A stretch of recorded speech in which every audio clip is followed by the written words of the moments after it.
Let me be honest, we never loved you. Your existence is just an exhausting responsibility. The clinking of crystal glasses stopped immediately. 40 guests sat in dead silence around the long mahogany table. I simply stood up, smoothed my dress, and smiled.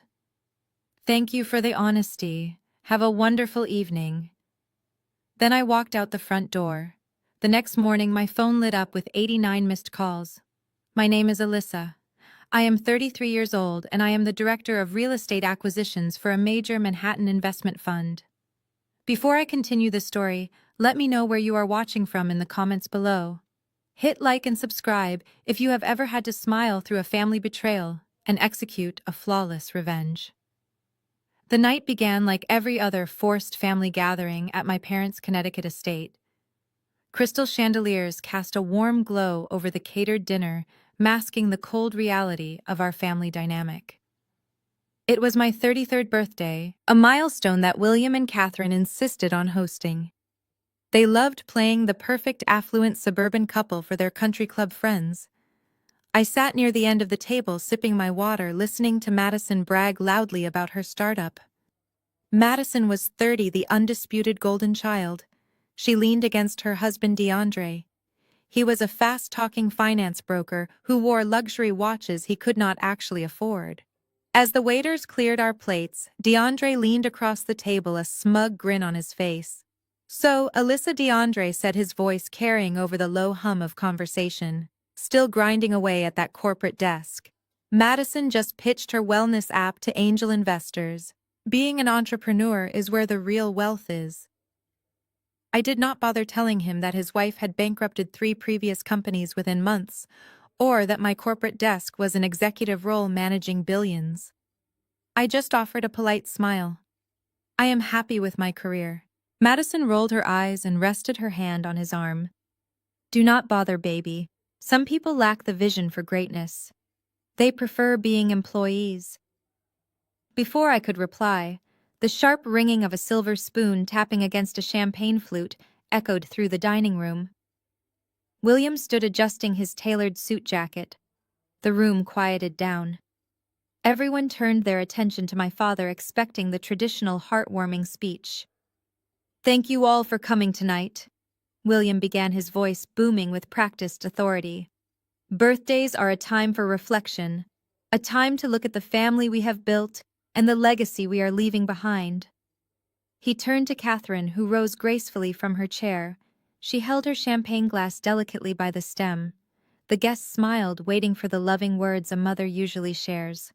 Instead, Catherine looked directly at me, her eyes devoid of warmth, her perfectly applied lipstick stretched into a cruel, calculated smile.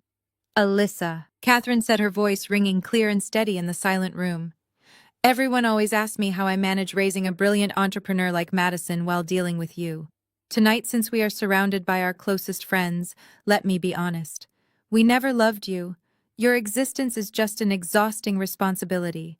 You have always been a burden to this family, a constant reminder of mediocrity." The entire room froze. The silence was absolute, heavy and suffocating. Not a single person moved.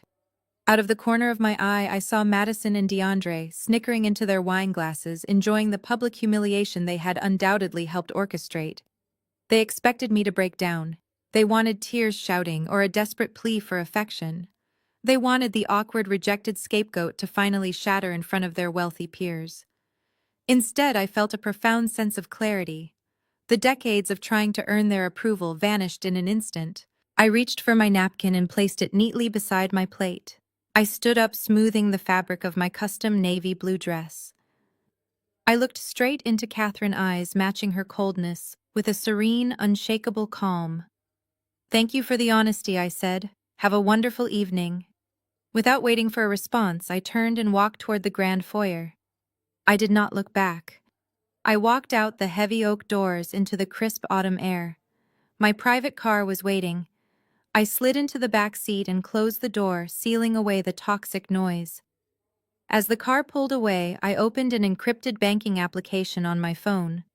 I navigated to a specific portfolio, highlighting the accounts holding the massive fraudulent debts my family owed me. I hovered my thumb over the screen, feeling a calm thrill of anticipation. I pressed execute. The morning sun poured brightly through the towering floor-to-ceiling windows of my spacious Manhattan penthouse, casting a warm and inviting golden glow across the pristine Brazilian hardwood floors. I woke up feeling lighter than I had in 3 decades. There was no lingering sadness, no heavy chest, and no tears over the family I had finally walked away from. I stretched, enjoying the absolute silence of my bedroom, before walking into the kitchen to start my espresso machine. The rich aroma of roasted coffee beans filled the air as I finally picked up my phone from the marble counter. The screen lit up instantly, flooded with notifications. Exactly 89 missed calls. The breakdown was exactly as I had predicted. 30 from my mother Catherine, 25 from my father William, 20 from my sister Madison, and 14 from my brother-in-law DeAndre. My thumb hovered over the screen, scrolling past the frantic text messages demanding I pick up the phone. I bypassed all the incoming calls and tapped directly into my voicemail inbox. DeAndre had left a 3-minute message at exactly 7 in the morning. I pressed play and put the phone on the counter, letting his voice echo through my pristine kitchen. The arrogant, slick finance broker tone he usually wore like a cheap suit was completely gone. In its place was sheer, unadulterated panic. "Alyssa, pick up the damn phone," DeAndre shouted, his breath ragged, accompanied by the sound of car horns honking loudly in the background. "What did you do?" "I am standing outside of Del Frisco right now, and I just experienced the most humiliating moment of my entire life. I was hosting a closing breakfast with 3 major executives from a private equity firm. The bill comes, I hand them my platinum card, and it gets declined." "Declined, Alyssa?" "I had to use 4 different cards, and every single one came back frozen. Do you know how I looked in front of those investors? They walked out." "The deal is dead." His voice cracked, shifting from rage to sheer desperation. "I called Madison to get her to wire me the funds from her startup accounts, but her business lines are frozen too. The bank said a primary debt holder initiated a total asset freeze. Madison is having a massive panic attack on the bathroom floor because the payroll checks for her app developers just bounced. My leased Porsche was almost towed this morning because the auto payments did not clear. What kind of sick revenge is this? You get your feelings hurt at a birthday party, so you hack into the family accounts to ruin us. You need to call the bank right now and reverse this before I call the police and have you arrested for cybercrimes. Call me back." The voicemail ended with a sharp beep. I took a slow sip of my espresso, letting the dark, bitter flavor wash over my tongue.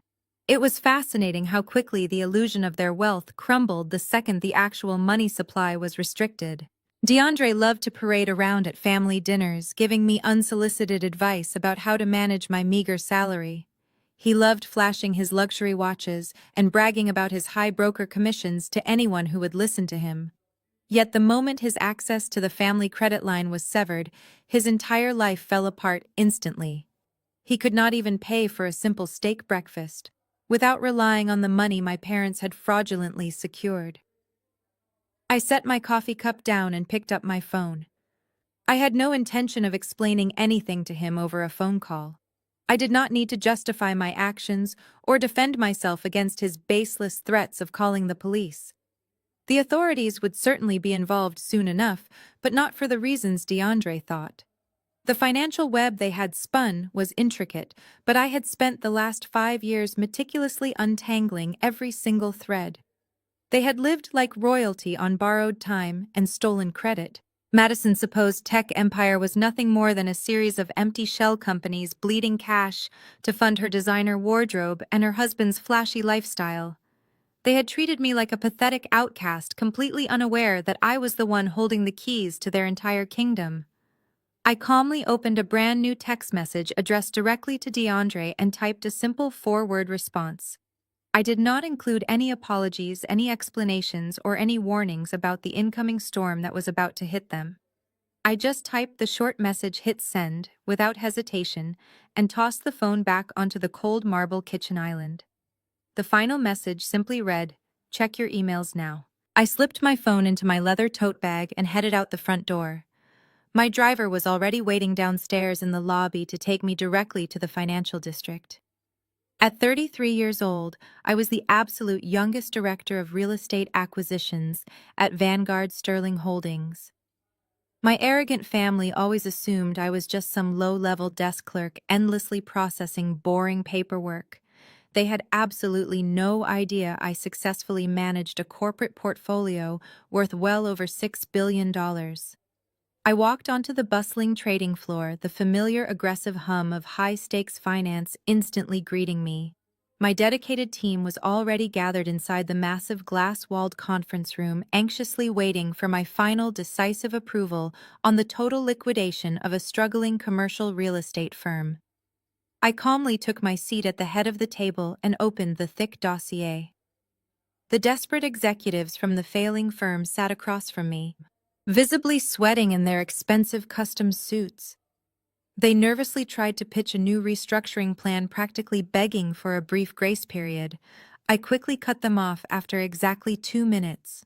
Your debt-to-equity ratio is unsustainable, and your assets are over-leveraged, I said, pushing the contract across the table. We are not granting an extension. Vanguard is absorbing your properties effective immediately. Sign the transfer documents or we force a hostile bankruptcy by noon. They signed. It was ruthless, but it was legal and precise. I did not operate on emotion. I operated on leverage. Just as the defeated executives filed out of the room, my assistant rushed through the glass doors. She looked completely frantic, clutching her tablet to her chest. "I apologize for interrupting, Alyssa," she said, her voice breathy with panic. "But your father is blowing up the main corporate switchboard. He has called 12 times in the last 20 minutes. He is screaming at the receptionist, threatening to call the federal authorities and demanding to be put through to your office. He says you committed cyber terrorism against his family." I sighed, leaning back in my leather ergonomic chair. The theatrics were so typical of William. He always used big threatening words when he felt his control slipping away. "Transfer the call to my private line," I told her, "and tell security to flag his name just in case he decides to take a train into the city." My assistant nodded quickly and scurried out of the room. I walked back into my private office, closed the heavy glass door, and pressed the flashing button on my desk console. Before I could even say a word, William exploded through the speakerphone. "You ungrateful little witch!" he roared. His voice was completely unhinged, cracking with a rage I had not heard since I was a teenager. "What the hell did you do to our bank accounts? I am standing at the country club and my card was declined for a simple breakfast tab. DeAndre just called me crying that his corporate cards are dead. Did you hire some hacker to lock us out? I am calling the police, Alyssa. I am calling the FBI. You are going to federal prison for this. You do not just throw a tantrum at a birthday dinner and then commit cyber terrorism against your own blood," I let him scream. I listened to his panicked, heavy breathing echoing through my quiet office. It was music to my ears. He was so used to bullying people into submission, so used to throwing his weight around to get exactly what he wanted. He genuinely believed I was just a petty, emotional woman lashing out with a cheap computer trick. "Are you finished?" I asked, my voice calm and entirely devoid of emotion. William choked on his own rage. "Turn the cards back on right now," he demanded. I leaned forward, resting my elbows on the polished desk. "Nobody hacked your accounts, William. Your assets are not experiencing a technical glitch. They are completely frozen because you are in default. You are not a victim of cybercrime. You are a victim of your own financial incompetence." "What are you talking about?" he stammered, the anger faltering into genuine confusion. "I do not have a glitch. I have money." "You have debt," I corrected him sharply. "And the primary debt holder just initiated a total foreclosure on every single asset tied to your name. Your credit lines are dead. Your accounts are seized." I paused, letting the reality of his situation sink in for a brief second before delivering the final crushing blow. "And if you want to know who that debt holder is, I suggest you ask your darling son-in-law what he found in his email inbox." I hung up the phone. Tearing down the interstate toward Manhattan, DeAndre was aggressively white-knuckling the steering wheel of his leased SUV. I knew exactly what was happening in that car, because I knew how toxic they were. DeAndre had opened the email I sent. It contained a formal notice of default demanding immediate repayment in full. But instead of accepting reality, he was busy spinning a web of delusions to protect his fragile ego. He glanced at Madison, who was frantically refreshing her banking apps, her acrylic nails tapping aggressively against her phone screen. "She is just a bitter, jealous spinster," DeAndre sneered, stepping on the gas pedal. "She has no husband. She has no life outside of whatever boring corporate cubicle she sits in. You are a brilliant entrepreneur. You are building an empire. She cannot stand the fact that you are the beautiful, successful golden child, and she is a lonely failure." Madison eagerly swallowed every word. It was easier to believe I was a vindictive villain than admit her businesses were complete financial disasters. "You are right," Madison said, her voice trembling with misplaced righteous indignation. "I have 3 active startups. I am an innovator. She is probably using some illegal loophole to temporarily freeze our assets just to ruin my momentum. My developers need to be paid today. We will march into her sad little office, threaten her with a lawsuit, and force her to undo whatever cyber-sabotage she committed." They fueled each other's delusions the entire drive into the city, convincing themselves I was nothing more than a pathetic, emotional woman throwing a tantrum over a birthday toast. They had no idea they were driving straight into a financial slaughterhouse. While they fed their unearned superiority complex in traffic, I made my final preparations. I walked to the secure filing cabinet tucked into the corner of my private office. I slowly unlocked the drawer and pulled out a thick red folder. This folder contained 5 years of meticulous, indisputable documentation. It held the original loan applications, the transfer deeds, the default notices, and the undeniable proof of my parents' federal crimes. I placed the red folder perfectly in the dead center of the polished glass desk. I smoothed my hands over the cover, feeling profound satisfaction. This was my weapon. I did not need to scream, cry, or throw glasses to make a point. I just needed ink paper and the ruthless execution of corporate law. I sat back in my ergonomic chair, checked my luxury watch, and waited patiently. I knew their exact estimated time of arrival. I had spent my entire life being pushed to the side, treated as an afterthought, and mocked for my dedication to my career. Today, my career was going to be the exact instrument of their destruction. The corporate trading floor outside my office was a symphony of ringing phones and aggressive negotiations, the perfect backdrop for the reckoning that was about to take place. Right on schedule, the heavy glass doors of the executive suite swung open violently. I could hear the loud commotion brewing out by the reception desk before I even saw their faces. Madison's shrill voice echoed across the trading floor, demanding to know where my cubicle was located. DeAndre was right behind her, shouting at my assistant and threatening to call the authorities if they were not given immediate access to my workspace. 2 of our building security guards, both massive men in dark suits, immediately intercepted them. The guards stood firm, blocking the hallway that led to my private office. "Sir, you cannot be back here," the lead guard stated firmly, putting a large hand on DeAndre's chest to stop his forward momentum. "You need to wait in the lobby, or I will have you forcibly removed from the premises right now.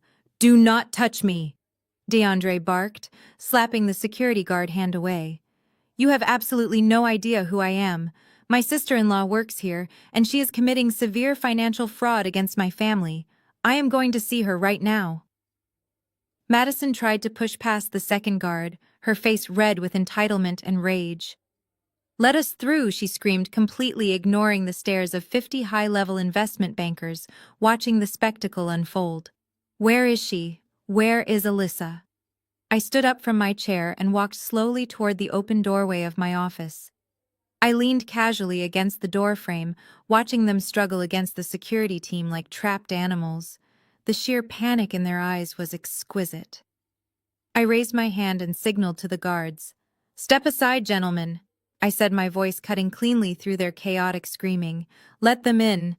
They are just in time for their audit. Madison did not hesitate. She stormed past the security guards, her expensive stiletto heels clicking sharply against the polished floor, and marched straight up to my glass desk.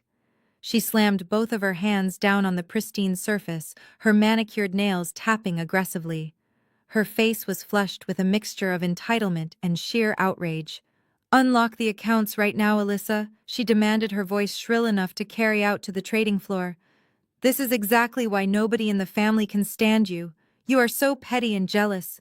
Just because Mom finally told you the truth last night, you think you can throw a tantrum and ruin my businesses?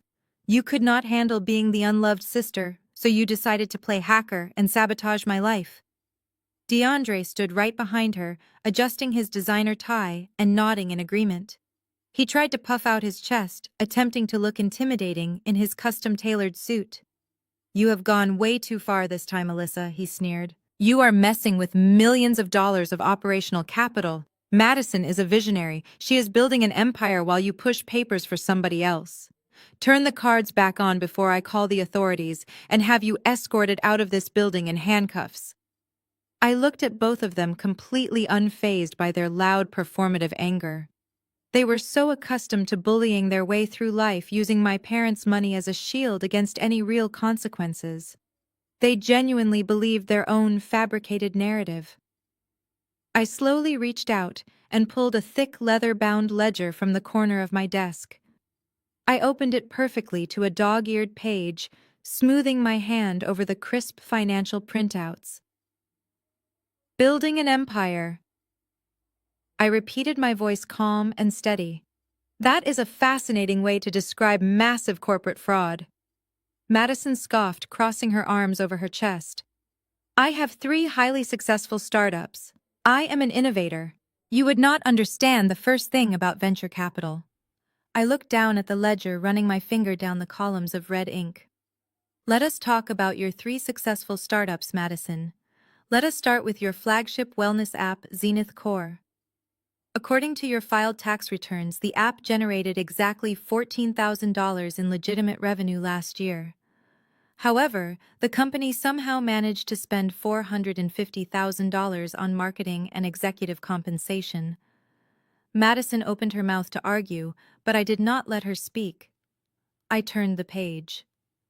"Then there is your organic skincare line, Purely Madison, a company that currently has 0 inventory, no manufacturing contracts, and no actual customers. Yet the corporate account shows a monthly withdrawal of $12,000 explicitly labeled as a consulting fee, which is deposited directly into DeAndre's personal checking account."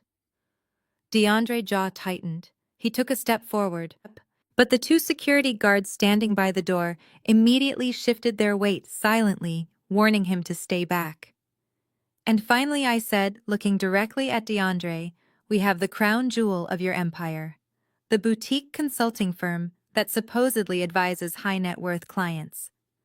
A firm that has never filed a single client invoice. But it does hold the lease on a brand-new Porsche 911, and it routinely pays the monthly balance on a platinum credit card used almost exclusively at luxury steakhouses and high-end watch boutiques." I closed the ledger with a sharp, resounding snap that made Madison physically flinch. "You do not have 3 successful startups, Madison. You have 3 shell companies. They exist for the sole purpose of bleeding cash from fraudulent loans to fund your husband's pathetic obsession with looking wealthy. You are not an innovator. You are a liability." The color completely drained from Madison's face. She looked back at DeAndre, panic suddenly replacing her previous arrogance. "What is she talking about?" Madison asked, her voice dropping to a nervous whisper. "DeAndre, what consulting fee?" DeAndre completely ignored his wife. He slammed his hand against the glass partition wall, his face contorting with rage. "You have absolutely no idea what you are talking about," he shouted, pointing a trembling finger at me. "I am a licensed financial broker. I understand market leverage. You are just a bitter, lonely woman trying to destroy us because your parents despise you. I am walking out of here right now, and I am calling the best corporate lawyers in Manhattan." I will sue you for financial sabotage, defamation, and corporate espionage. I will take every single thing you own, Alyssa. You are going to be completely bankrupt by Friday. DeAndre leaned heavily across the glass desk, his tailored suit jacket straining against his broad shoulders. The aggressive posture was a classic intimidation tactic he likely learned in some overpriced executive seminar. He genuinely believed volume and physical presence could overwrite the disastrous financial reality I had just exposed. You are bluffing, Alyssa. DeAndre sneered, his voice dripping with condescension. You sit here in this fancy office playing pretend, but you do not actually understand how corporate structuring works. Madison businesses are fully backed by legitimate institutional debt. We secured those operational loans through a major equity fund. You cannot just magically freeze accounts you do not own because you are throwing a tantrum. I did not blink. I did not shift in my chair. I simply looked at him, letting the heavy, uncomfortable silence stretch between us. The absolute certainty in his voice was staggering. For a man who claimed to be a licensed financial broker, his lack of basic due diligence was astounding. I slowly leaned back, resting my hands on the armrests of my chair. A major equity fund. I repeated, my tone entirely conversational. That is a fascinating way to describe your creditors. Tell me, DeAndre, as the brilliant financial mind of the family, did you ever actually bother to check who owns the paper on your wife's failing companies? DeAndre scoffed loudly, waving his hand in the air as if swatting away a fly. Of course I know who holds the debt. It is a private hedge fund called Apex Capital. They specialize in high-risk venture funding. They are a massive, faceless conglomerate. You have absolutely zero leverage over a firm like Apex, so you can stop playing these stupid games and unlock the damn accounts. Madison, who had been standing rigidly beside her husband, seemed to draw a tiny fraction of confidence from his arrogant declaration. She crossed her arms, jutting her chin out defensively. Exactly, Madison chimed in, her voice, regaining some of its usual shrill entitlement. DeAndre handled all the financing. We are dealing with real Wall Street investors, Alyssa, not some low-level desk clerks. You are in way over your head. If you do not reverse whatever cyber trick you pulled, Apex Capital will destroy you for interfering with their assets. I let a small, genuine smile touch the corners of my mouth. It was almost too easy. They had walked right into the trap, blinded by their own unearned superiority. I reached into the breast pocket of my blazer and pulled out a crisp, heavy stock business card. I held it lightly between my index and middle finger, pausing just long enough to let the anticipation build. A massive, faceless conglomerate, I echoed softly. I suppose that is one way to describe it. I flicked my wrist, sending the business card sliding smoothly across the polished glass desk. It came to a perfect stop right in front of DeAndre. He glared at me suspiciously before looking down at the card. Madison leaned over his shoulder, her eyes narrowing as she read the embossed silver lettering. The text on the card was simple, elegant, and utterly devastating. It read, Apex Capital, a wholly owned subsidiary of Vanguard Sterling Holdings. Directly underneath that, it listed my name and my exact corporate title. DeAndre stared at the small piece of cardboard. The color began to drain from his face, replaced by an ashen, sickly hue. His mouth opened slightly, but no words came out. He looked from the card to me and then back to the card, his brain struggling to process the monumental magnitude of his own stupidity. Madison grabbed the card, her acrylic nails scraping against the glass. "What is this?" she demanded, her voice wavering. "What does this mean?" "It means," I said, leaning forward and lowering my voice to a dangerous, icy whisper, "that Apex Capital is not a faceless conglomerate. It is a specialized debt acquisition fund that I personally created and manage. For the last 3 years, I have been quietly buying up the high-risk, toxic debt of companies that are essentially guaranteed to fail. Companies exactly like yours." Madison dropped the business card as if it had physically burned her. She stumbled back a half step, her eyes wide with sudden suffocating terror. DeAndre remained frozen, his chest rising and falling rapidly as the realization finally hit him.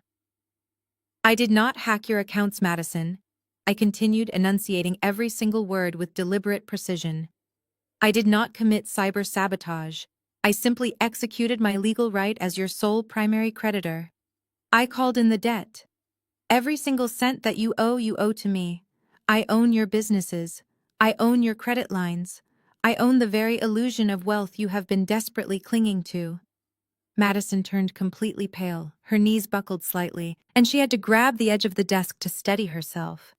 The arrogant golden child persona she had worn for 3 decades shattered into a million pieces right in front of my eyes.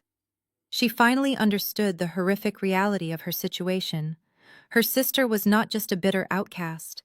Her sister was the executioner. DeAndre swallowed hard, his Adam's apple bobbing nervously. "This is illegal," he stammered, his voice lacking any of its previous conviction. "You cannot just secretly buy our debt. That is a conflict of interest. It is perfectly legal," I assured him cheerfully. "It is called distressed asset acquisition. And it is entirely your fault for not reading the fine print of your own loan agreements. But do not worry, DeAndre. The debt acquisition is actually the least of your legal problems right now."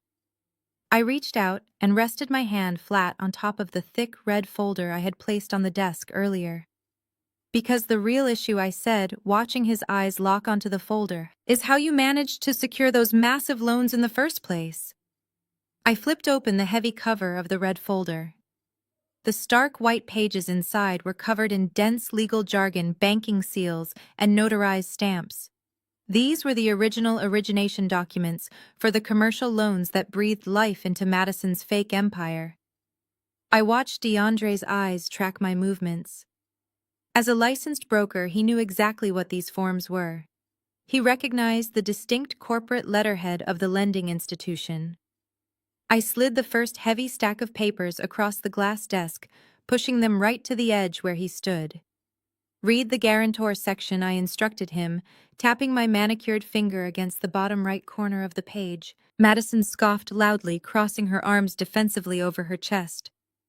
"Dad secured that seed money for me," she declared with absolute arrogant certainty. "He told us he leveraged the equity in the Connecticut estate to give me my initial capital. He believes in my vision.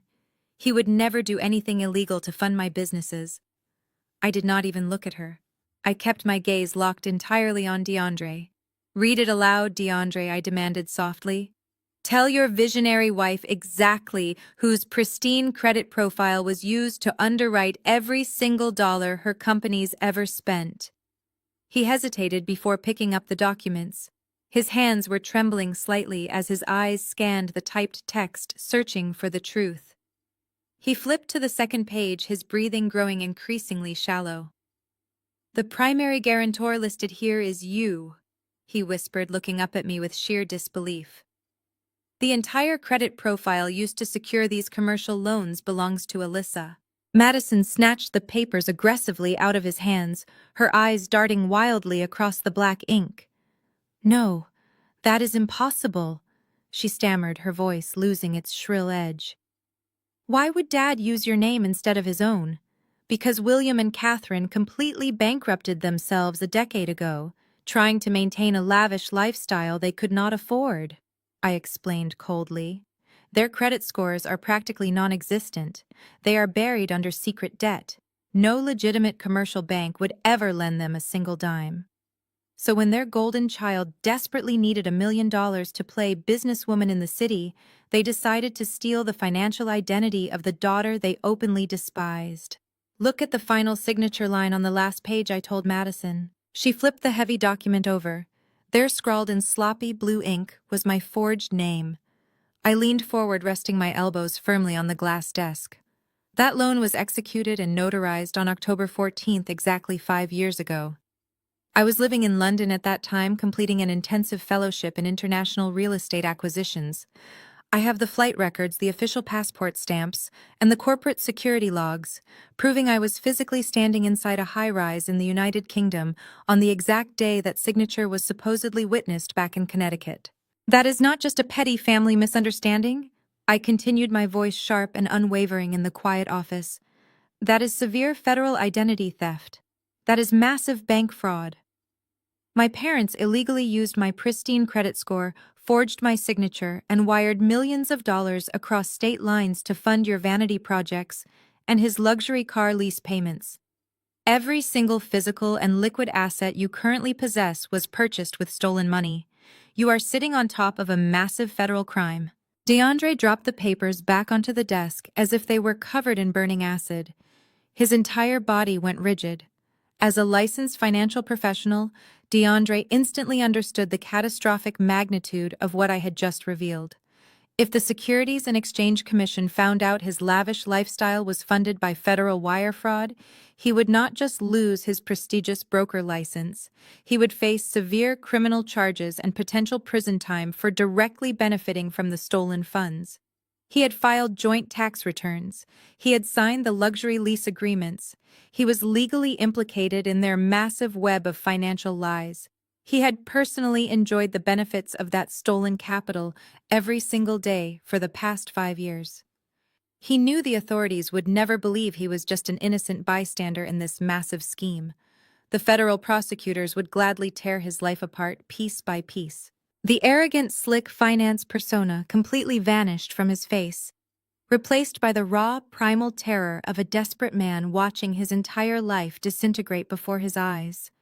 He slowly turned his head to look at Madison, his eyes wide with unadulterated horror as the severe legal reality finally registered in his mind.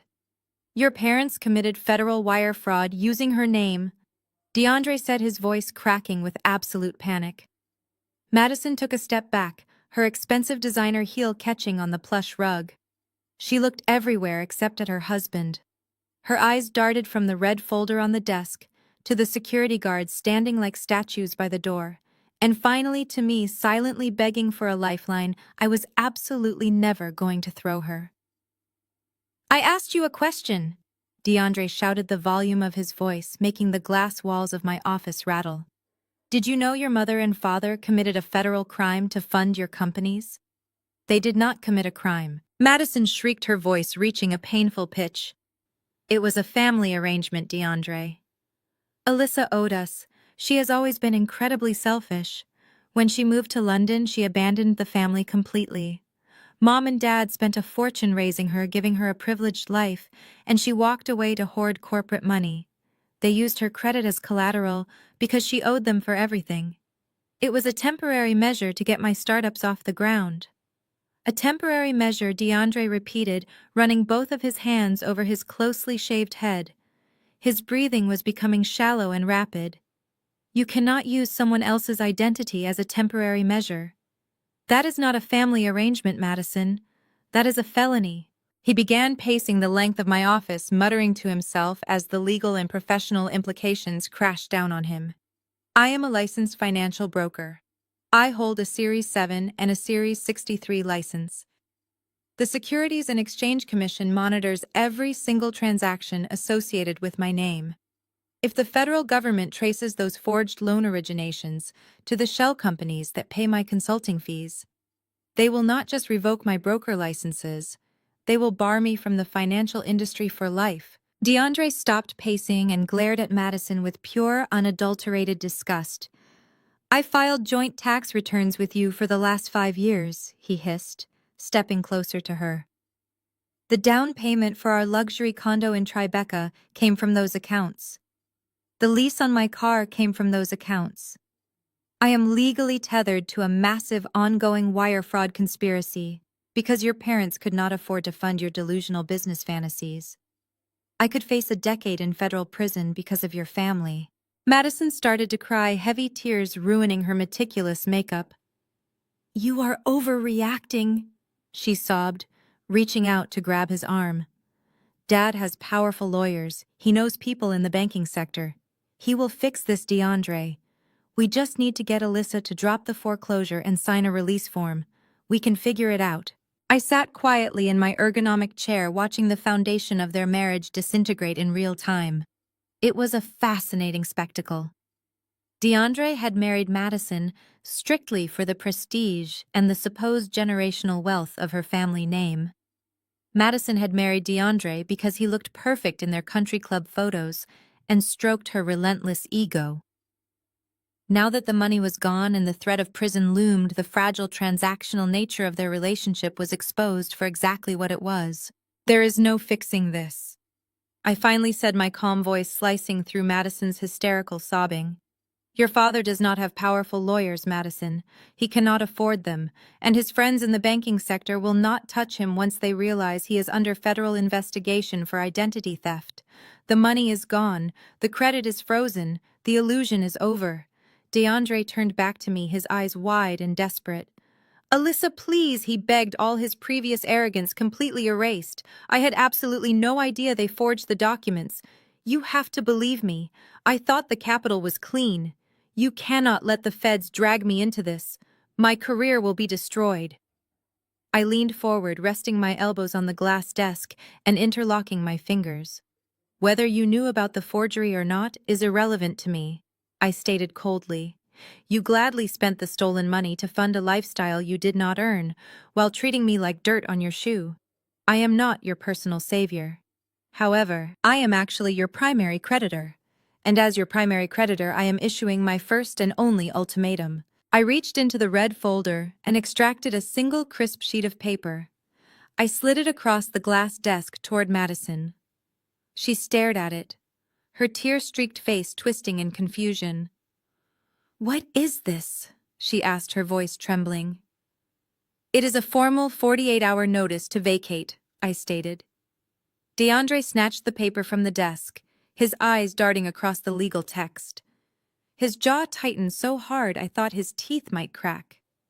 "The luxury Tribeca condominium you two currently reside in was listed as collateral on the third commercial loan my parents fraudulently secured," I explained, leaning back in my chair. "Because the loan is in default and I am the sole owner of that debt, the property belongs to my fund. You have exactly 48 hours to pack your designer bags and vacate the premises. If you are still inside that apartment by Wednesday morning, I will have the city sheriff physically remove you, and your belongings will be left on the sidewalk." Madison let out a piercing shriek. "You cannot do this!" she screamed, slamming her fists against the desk. "That is my home. You have no right to throw me out. I am your sister. You stopped being my sister the moment you laughed while our mother told me I was an unloved burden," I replied coldly. "You wanted to build an empire on stolen money. Now you get to experience what happens when the real owner comes to collect." DeAndre grabbed Madison by the arm. He crumpled the eviction notice in his fist. "We can fight this in court," he threatened. "You cannot just seize a primary residence without a hearing." I smiled, a tight, calculated expression. "You are absolutely welcome to hire a lawyer and challenge the eviction, DeAndre. But the second you file an injunction, you force the entire lending history into public record. Federal investigators will immediately subpoena the fraudulent loan applications. They will look at the wire transfers to your shell companies and the Tribeca condo you bought with stolen funds. If you want to go to court, I will gladly hand over the entire red folder to the FBI today. Are you ready to risk federal prison to keep a condo you cannot even afford?" DeAndre froze. The reality of the trap paralyzed him. He was legally and financially cornered. He could not fight the eviction without exposing himself to federal wire fraud charges. The pristine financial career he bragged about was hanging by a thread. He knew I was holding the scissors. He looked at Madison, who was now sobbing hysterically, begging him to fix the situation. DeAndre just shook his head, his face a mask of absolute defeat. "We are leaving," he muttered, grabbing her arm tighter. Madison dug her heels into the plush carpet. "No, I am not leaving. I am calling Dad." I signaled to the two security guards standing silently by the door. "Gentlemen, please escort these two individuals out of the building and ensure their names are permanently added to the banned visitor list." The guards stepped forward. "Sir, ma'am, it is time to go." The lead guard set his voice, leaving no room for argument. DeAndre did not resist. He practically dragged a screaming, hysterical Madison out of my office. Her shrieks echoed across the trading floor, a humiliating spectacle witnessed by dozens of investment bankers. The golden child was now being physically removed like a common trespasser. The heavy glass doors swung shut, cutting off the sound of her frantic sobbing. The chaotic energy vanished, leaving my office in absolute pristine silence. I took a deep breath, smoothing the paperwork on my desk. The first phase of my plan had been executed flawlessly. They were stripped of their stolen wealth and facing immediate eviction. I knew the hardest part was yet to come. My parents were desperate, and desperate people always try to change the rules of the game. Right on cue, the private line on my desk console began to ring. I glanced at the caller ID. It was William. I pressed the flashing button and put the call on speaker. I fully expected him to resume screaming, to hurl more empty threats about calling the authorities. Instead, a soft, sickeningly sweet voice filled the room. "Alyssa, honey, William," said, his tone dripping with fake, desperate affection. "I think things got a little out of hand this morning. We are family, and family shouldn't fight like this. Your mother and I want to make things right.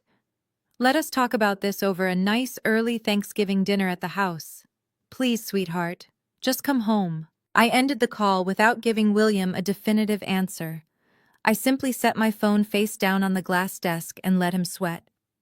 He wanted me to come home for an early Thanksgiving dinner. He wanted to play family. I knew exactly what this was. It was a desperate, calculated trap.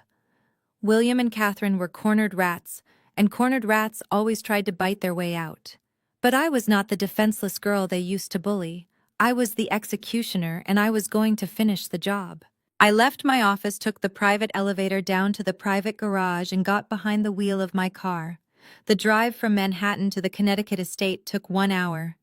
I used the time to mentally prepare for the circus of manipulation awaiting me.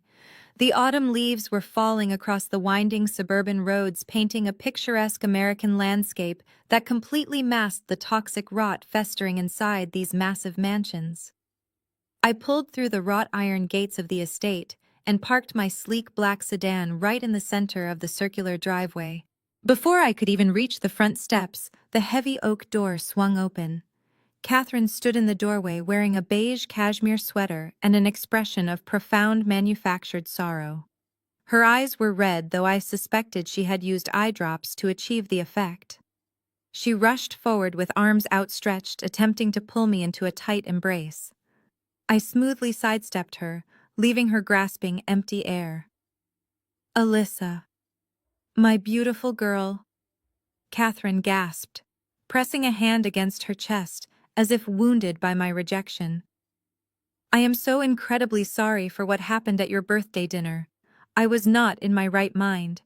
My doctor recently adjusted my anxiety medication, and combined with the champagne, I had a terrible adverse reaction. I did not mean a single word I said. You are my daughter, and I love you so much. Please forgive me." I stared at her, analyzing the performance. It was a classic Catherine maneuver. Deflect accountability, blame an external factor, and demand immediate forgiveness. I did not offer her a smile or a single word of comfort.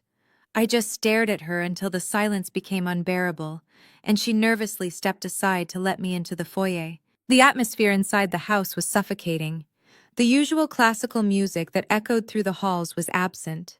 Instead, the air was thick with the heavy, frantic energy of people realizing their entire existence was a fraud. I walked toward the living room and immediately spotted DeAndre. The arrogant, untouchable finance broker from my office was entirely gone.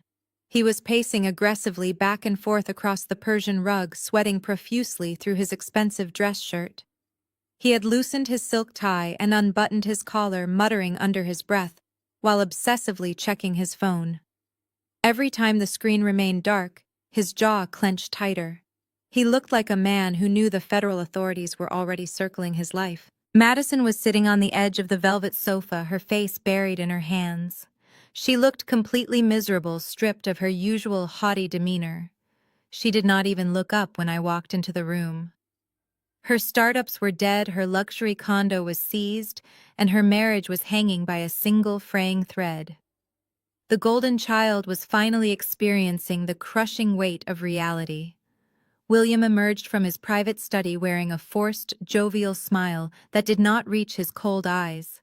He clapped his hands together desperately, trying to inject some false warmth into the room. "Alyssa, you made it!" William announced, striding forward as if the explosive phone calls from earlier that morning had never happened. I am so glad you decided to join us. Your mother has been cooking all day. We really need to put this silly little misunderstanding behind us and remember what is truly important. A silly little misunderstanding. That was how he categorized massive identity theft, corporate fraud, and decades of emotional abuse. Come along, sweetheart. William continued, gesturing toward the formal dining room. Let us sit down and have a nice family meal. We have so much to be thankful for this year. I followed him down the long hallway, my heels clicking sharply against the hardwood floor. We entered the grand dining room. The crystal chandelier illuminated the long table. Right in the center sat a massive, perfectly roasted turkey surrounded by elegant bowls of holiday sides. But my eyes immediately bypassed the food. Resting directly next to the serving platter, sitting perfectly parallel to my assigned dinner plate, was a thick, neatly organized stack of legal documents with a silver pen resting on top. I took my seat at the long table, intentionally ignoring the thick stack of legal documents resting inches from my plate. William took his place at the head of the table, attempting to project the image of a benevolent patriarch. Catherine sat opposite him, while Madison and DeAndre occupied the chairs across from me. The tension in the room was so thick, it practically suffocated the scent of the roasted turkey. Catherine immediately grabbed the serving spoon, piling sweet potatoes onto her china plate with trembling hands. She pasted on a bright, completely artificial smile. Do you remember that Thanksgiving when you were 12, Alyssa? Catherine asked, her voice dripping with manufactured nostalgia. We all went out to the Hamptons. You and Madison spent the entire weekend building sandcastles on the beach and helping me bake pies. We have always had such beautiful family traditions. It breaks my heart that you feel so distant from us now. I did not touch my silverware. I looked directly into her desperate, calculating eyes. We never went to the Hamptons for Thanksgiving when I was 12, I corrected her, my voice echoing coldly off the crystal chandelier. You and William took Madison to the Hamptons. You left me locked in my room with a frozen dinner because I refused to let Madison cut the hair off my only doll. You told the housekeeper not to let me out until Monday morning. You do not miss our family traditions. You miss having a captive audience for your abuse. Catherine gasped, dramatically pressing her napkin against her chest, as if she had been physically struck. Madison stared at her empty plate, her shoulders tense, refusing to make eye contact with me. DeAndre clearly decided this was his moment to regain control. He leaned forward, resting his elbows on the imported linen tablecloth. He adjusted his silk tie, slipping right back into his arrogant finance broker persona. He mistakenly believed he could intimidate me with industry jargon. Look, Alyssa, DeAndre said, lowering his voice to a condescending, placating tone. Emotions are running high right now, but we need to look at the macroeconomic fallout of what you are doing. You are letting personal grievances cloud your financial judgment. Calling in a debt of this magnitude without offering a standard restructuring period completely destabilizes the market liquidity of our entire portfolio. You are essentially destroying viable revenue-generating assets out of spite. It is bad business. If you actually understood leveraged buyouts and corporate equity stabilization, you would realize that freezing those accounts hurts your own acquisition fund. You are tanking your own long-term yields. I slowly picked up my crystal water glass, took a measured sip, and set it down precisely on the coaster. Are you seriously trying to lecture me on market liquidity using stolen capital? I asked, keeping my tone deadly calm. Your portfolio does not generate revenue, DeAndre. Your businesses are entirely insolvent. Furthermore, under Section 9 of the Uniform Commercial Code, my fund holds a perfected security interest in all your business assets. Since those loans were secured under federal wire fraud invoking Title 18, Section 1343 of the United States Code, your equity is completely void. You violated the negative covenants of the loan agreement the second you diverted commercial funds to pay for your luxury vehicle lease and your personal penthouse. DeAndre opened his mouth to argue, but I cut him off instantly, my voice growing sharper. Do not try to explain corporate finance to the woman who owns your entire existence. If I report your fraudulent commingling of funds to the Securities and Exchange Commission tomorrow morning, you will permanently lose your broker license before lunchtime. I am not hurting my long-term yields. I am liquidating toxic liabilities. You are the toxic liability, DeAndre. The blood completely drained from his face. His mouth snapped shut. He looked down at his lap, thoroughly humiliated and legally paralyzed. He finally understood that I was not just a sibling holding a grudge. I was an apex predator in his own industry, and I held every single card. William slammed his heavy hand down on the table, rattling the silverware. The sharp noise shattered the remaining facade of a peaceful family dinner.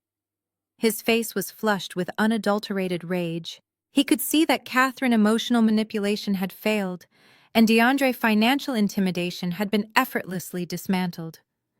There was absolutely no room left for acting. William reached across the table, grabbed the thick stack of legal documents resting next to the roasted turkey, and shoved them aggressively toward my plate. The silver pen rolled off the top, clattering loudly against the wood. He glared at me with pure, vicious hatred burning in his eyes. The tired charade was officially over. The stack of documents sitting beside my plate was over 50 pages thick, bound perfectly with a navy blue legal cover. The title, printed in bold black letters across the top, read Retroactive Authorization and Debt Relinquishment Agreement. I did not need to read the fine print to know exactly what it contained. This was their get-out-of-jail-free card. It was a legally binding contract that would retroactively authorize their identity theft, pardon the forged signatures on the commercial loans, and completely erase my legal right to collect the millions of dollars they had stolen. If I signed my name at the bottom of that page, their federal crimes would vanish and my investment fund would absorb the catastrophic financial loss. William leaned across the table, tapping his thick finger against the documents. "We had our lawyers draft this up this morning," William said, his voice straining to maintain a calm, reasonable tone. "It is very simple, Alyssa. You sign these papers and the entire debt is officially transferred back into the family trust. We will handle the restructuring internally. You drop the foreclosure on Madison's condo, you unfreeze our accounts, and this whole ugly situation simply goes away. We can go back to being a family." I looked at him, completely repulsed by his audacity. "You want me to sign a legal document pardoning you for committing federal wire fraud," I stated, making sure the reality of his request hung heavily in the air. "You want me to absorb millions of dollars in toxic debt so you can continue living a lie, and you are framing this as a favor to the family." Madison suddenly burst into tears. It was not her usual performative, manipulative crying. It was the ugly, desperate sobbing of a woman who was watching her entire life disintegrate. She slammed her hands flat against the table. "You have to sign it, Alyssa!" Madison shrieked, her voice echoing through the massive dining room. "DeAndre is going to leave me. He packed his bags this morning. He told me if his broker license gets revoked because of this, he is filing for divorce and suing me for damages. You cannot destroy my marriage just because you are jealous of me." "Jealous of you?" I repeated, my tone dropping to an icy whisper. "You are bankrupt. Your businesses are fake, and your husband is only staying with you to avoid a federal indictment. There is absolutely nothing about your life that I want, Madison." Catherine reached across the table, her manicured hand desperately grasping at my wrist. I pulled my arm away, instantly disgusted by her touch. "Alyssa, please," Catherine begged, tears finally spilling over her expertly applied mascara. "If you do not sign this, the bank will seize everything, the country club will find out, our friends will know we are ruined. The social humiliation will completely destroy us. You cannot do this to your own parents. Think about our reputation." "Your reputation is built on a felony," I reminded her coldly. "You stole my identity to fund your vanity. You did not care about my reputation when you told 40 people at my birthday dinner that I was an unloved burden. You only care about me now because I am holding the executioner's axe." DeAndre, who had remained uncharacteristically silent, finally spoke up. His voice was completely devoid of its usual arrogant swagger. He looked physically ill. "Look at the numbers," Alyssa, DeAndre pleaded, leaning heavily against the table. If you push this to litigation, the legal fees will eat up whatever equity is left in the properties. The SEC will freeze everything for years. Nobody wins if you go to the authorities. If you sign the release, I can quietly liquidate the shell companies. I can restructure the remaining debt through private channels. I can make you whole over time. Just give us a chance to fix it. I looked around the table. 4 desperate people, utterly stripped of their power, begging the daughter they had abused for decades to save them from the consequences of their own actions. They were not sorry for the fraud. They were not sorry for the emotional torment. They were only sorry they got caught.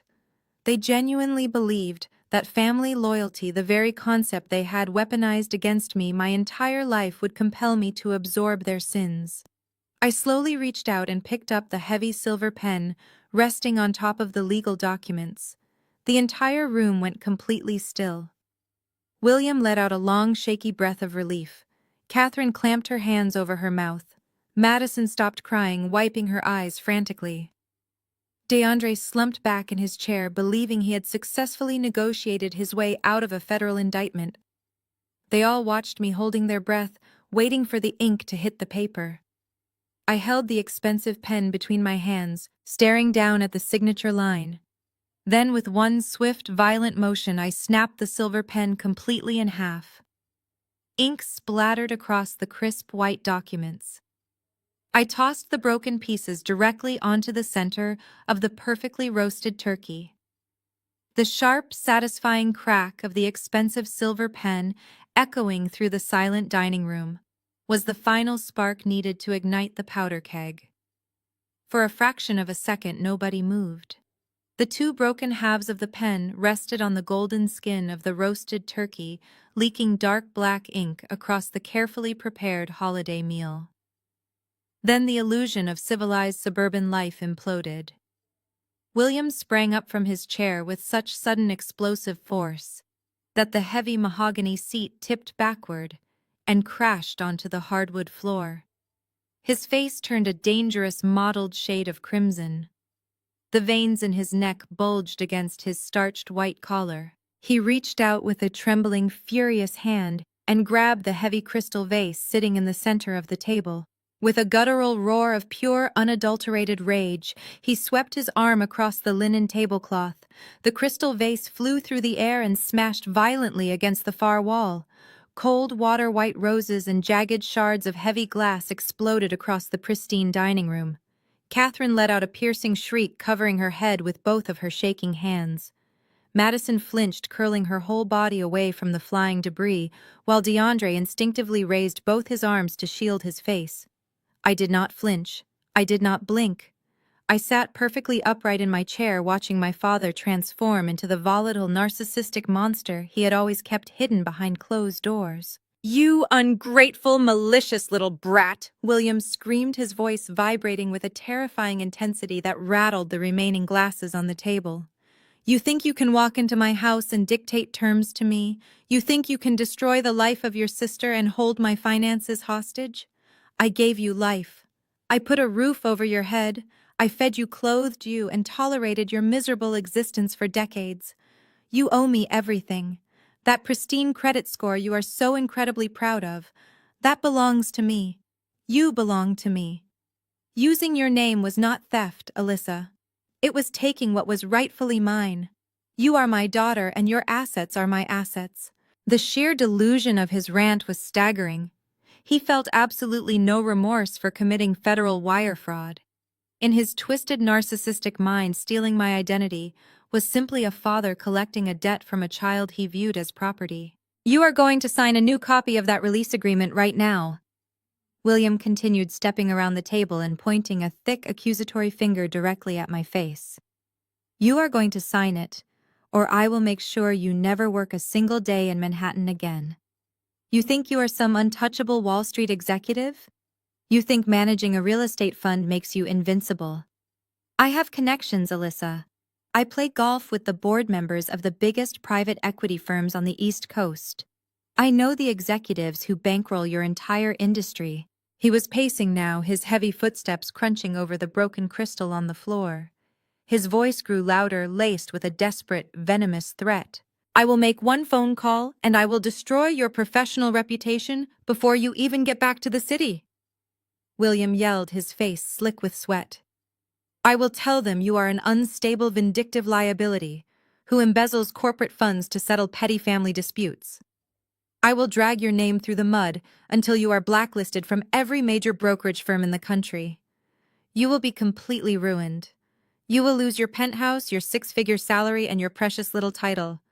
You will be begging to come back here and wash the floors just to survive. Do not test me. I will end you. The tirade echoed through the dining room, leaving a heavy, suffocating silence in its wake. Catherine was weeping silently into her napkin. Madison and DeAndre stared at William in shock, realizing that the man who had bankrolled their lavish lifestyle was completely unhinged. They had spent their entire lives treating him like a god, and now they were witnessing his absolute collapse. I looked at the sharp, broken glass littering the hardwood floor, then up at the furious, sweating face of my father. His aggressive threats were entirely empty. His powerful, elite connections were completely fake. He was merely a bankrupt financial fraud desperately trying to bully a corporate debt collector. I remained perfectly still, completely untouched by his pathetic display of uncontrollable rage. I did not raise my voice, and I did not even bother to argue with his wild, narcissistic delusions. Instead, I slowly reached my hand deep down into my black bag, resting directly beside my dining chair. My fingers brushed against the thick premium paper of the manila envelope I had prepared specifically for this moment. I pulled it out of my bag and placed it flat on the only dry, clean section of the linen tablecloth left. I pushed it firmly across the polished wood, sliding it right past the ruined holiday turkey and the splattered black ink. It came to a smooth stop just inches from where William was standing. His chest was still heaving from his violent outburst, but his eyes immediately darted down to the unassuming envelope. He glared at it suspiciously, as if it might physically burn him. "What is this now?" "Alyssa?" William sneered, wiping a bead of sweat from his forehead. "Another one of your pathetic little corporate threats. Are you trying to hand me a fake lawsuit?" I did not answer him. I just kept my eyes locked on his face, waiting for him to open it. William snatched the envelope off the table with a harsh, jerky motion. He ripped the top open and yanked out the thick stack of legal papers inside. Catherine stopped crying for a brief second, peering over his arm to see what it was. Madison and DeAndre remained completely silent, watching the scene unfold with terrified fascination. William flipped to the first page, and his eyes scanned the bold black text at the top of the document. For a moment, he just stared at the words. Then a low, rumbling chuckle started in his chest. The chuckle quickly grew into a loud, booming laugh of pure, arrogant disbelief. "A notice of foreclosure." William laughed, tossing the papers back onto the table with a dismissive flick of his wrist. "You are actually trying to serve me with a notice of foreclosure on my own house. You really have lost your mind, Alyssa. You are so desperate to hurt us that you are making up fake documents." I remained entirely still, letting his laughter echo through the dining room. "You cannot foreclose on this estate." William continued, his voice dripping with absolute condescending superiority. "This house has been in our family for generations. I own the deed, free and clear. Yes, I took out a reverse mortgage 5 years ago to pay for Madison. Lavish wedding and to keep her businesses afloat. But the property belongs to me. You cannot just print out a piece of paper and pretend you own my home. A reverse mortgage means the bank pays me. Alyssa, I do not pay them until I sell the house or die. You clearly do not understand how real estate law actually works. You are making a fool of yourself." I let him finish his arrogant, uneducated lecture. I waited until the smug satisfaction fully settled onto his sweating face before I completely dismantled his reality. "You are right about one thing, William," I said, my voice deadly quiet. "You did take out a massive reverse mortgage to pay for a wedding your golden child did not deserve. but you are entirely wrong about how the law works. I suggest you pick those papers back up and read the fine print on page 4, specifically the clauses regarding the mandatory property tax and insurance payments required to maintain the terms of a reverse mortgage.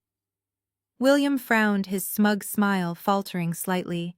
He reached down and snatched the papers again, flipping aggressively to the 4th page. A reverse mortgage requires the homeowner to keep all property taxes and insurance premiums current, I explained, enunciating every single word so the entire room could hear. If the homeowner fails to pay those taxes for a specific period, the loan goes into immediate default. The bank then has the legal right to call the entire loan due and initiate foreclosure proceedings. You have not paid your property taxes in over 2 years. William, you used that money to fund your country club memberships instead. William's face started to lose its color as he read the clauses, his eyes widening in horror. But that does not matter, he stammered defensively. My lender is Sentinel Regional Bank. They have been giving me extensions. They promised they would work with me on a payment plan. They would never foreclose. Sentinel Regional Bank went bankrupt in August, I stated coldly. My investment fund purchased their entire portfolio of distressed assets for pennies on the dollar. I bought your bank, William. I own your reverse mortgage. Your so-called extensions were completely nullified the moment my firm acquired the paper. You officially defaulted on this loan exactly 3 months ago. DeAndre let out a sharp gasp, backing away from the table as if the floor had suddenly turned to lava. He understood exactly what that meant. He knew the trap was locked. I pushed my chair back, letting the wooden legs scrape harshly against the polished floor. The sound broke the paralyzing silence that had completely engulfed the massive dining room. I stood up and smoothed the wrinkles from my tailored skirt before calmly reaching for my luxurious cashmere coat draped over the back of the wooden chair. I slid my arms into the soft sleeves, adjusting the thick collar with meticulous care. You have exactly 48 hours, I announced, checking my luxury designer watch. The county sheriff will be arriving on Monday morning at precisely 8 o'clock to formally seal the doors and execute the eviction protocol. I highly suggest you spend this weekend packing whatever personal items you can actually fit into your vehicles. Any assets left inside the estate, including the antique furniture and the imported artwork, will become the legal property of my acquisition fund to offset your outstanding debt. Catherine let out a gut-wrenching wail. Her knees buckled beneath her, and she collapsed onto the floor right in the middle of the broken crystal and spilled water. The elegant, sophisticated matriarch, who had spent her entire life judging others from a tall pedestal, was now literally crawling on the ruined hardwood. Alyssa. Please, Catherine sobbed, dragging herself toward my bare feet. You cannot take my home. Where will we go?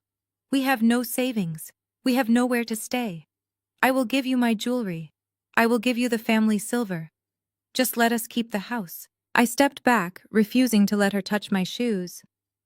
You should have thought about your housing situation before you decided to commit federal identity theft, I replied, my voice completely devoid of pity. You stole millions to buy your golden child a fake empire, and now the bill is finally due. You can use the silver to pay for a cheap motel. Madison spun around frantically, looking for someone to fix the nightmare. She grabbed DeAndre by the arm, digging her nails into his expensive suit jacket. Do something, Madison screamed, shaking him violently. You are a financial broker, DeAndre. Tell her this is illegal. Call your firm and get us a bridge loan. Do your job and fix this right now. DeAndre did not even look at his wife. He stood completely frozen, staring down at the foreclosure notice resting on the table. The reality of the catastrophic financial ruin had finally broken his arrogant spirit.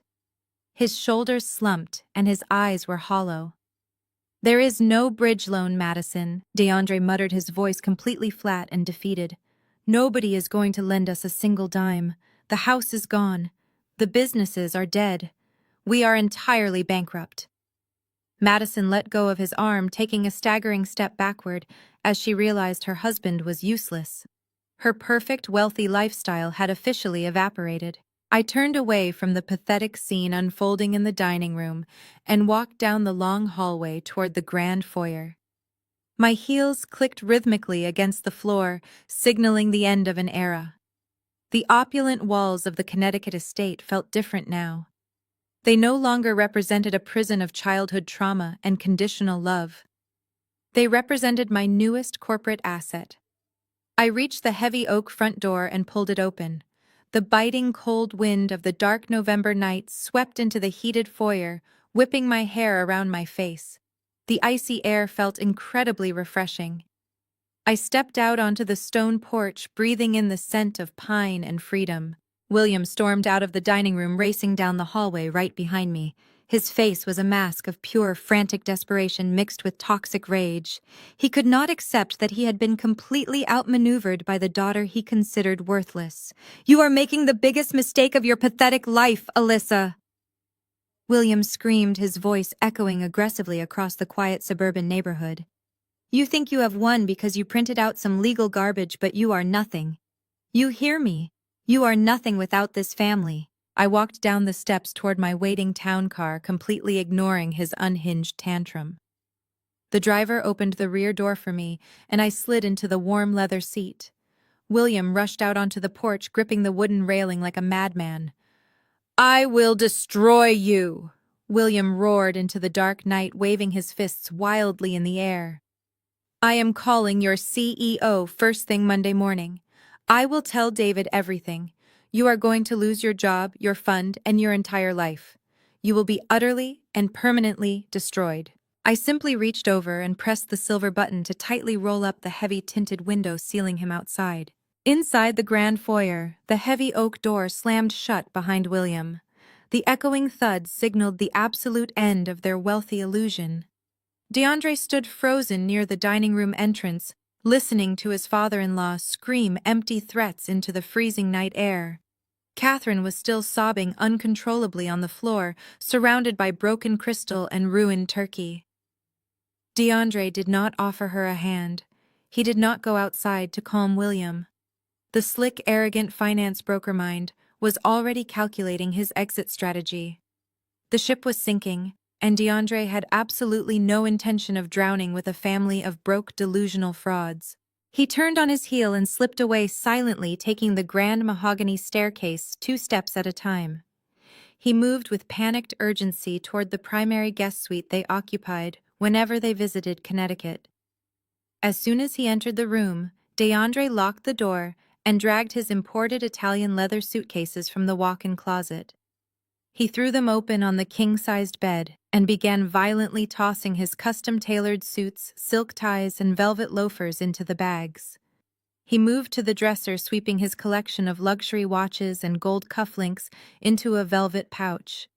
Every single item had been purchased with stolen commercial loan money. With his physical assets secured, DeAndre pulled his laptop from his leather briefcase. He sat on the edge of the bed, his fingers flying across the keyboard. He bypassed the standard banking portals and logged directly into the hidden administrative accounts for Madison's 3 shell companies. There was exactly $62,000 of liquid cash remaining across the accounts. It was the last of the stolen capital. DeAndre quickly routed the funds through an encrypted digital protocol, wiring every single cent into a private offshore account he had established in the Cayman Islands 2 years ago. He watched the progress bar on the screen fill with green, his breathing shallow and rapid. "DeAndre, what are you doing?" DeAndre jumped, nearly dropping the laptop. Madison stood in the bedroom doorway. Her designer makeup was completely smeared down her cheeks, her eyes swollen and red from crying. She had come upstairs looking for her husband, desperately needing him to comfort her, to tell her he had a brilliant financial plan to save her fake empire. Instead, she found him packing his bags.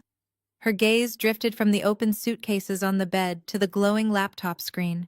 She saw the wire transfer confirmation flashing in bright green letters. "Did you just empty my business accounts?" Madison asked, her voice trembling as she stepped further into the room. "You transferred my payroll money." "Your payroll money!" DeAndre scoffed, slamming the laptop shut and shoving it into his briefcase. You do not have a payroll, Madison. You do not have a business. You heard your sister downstairs.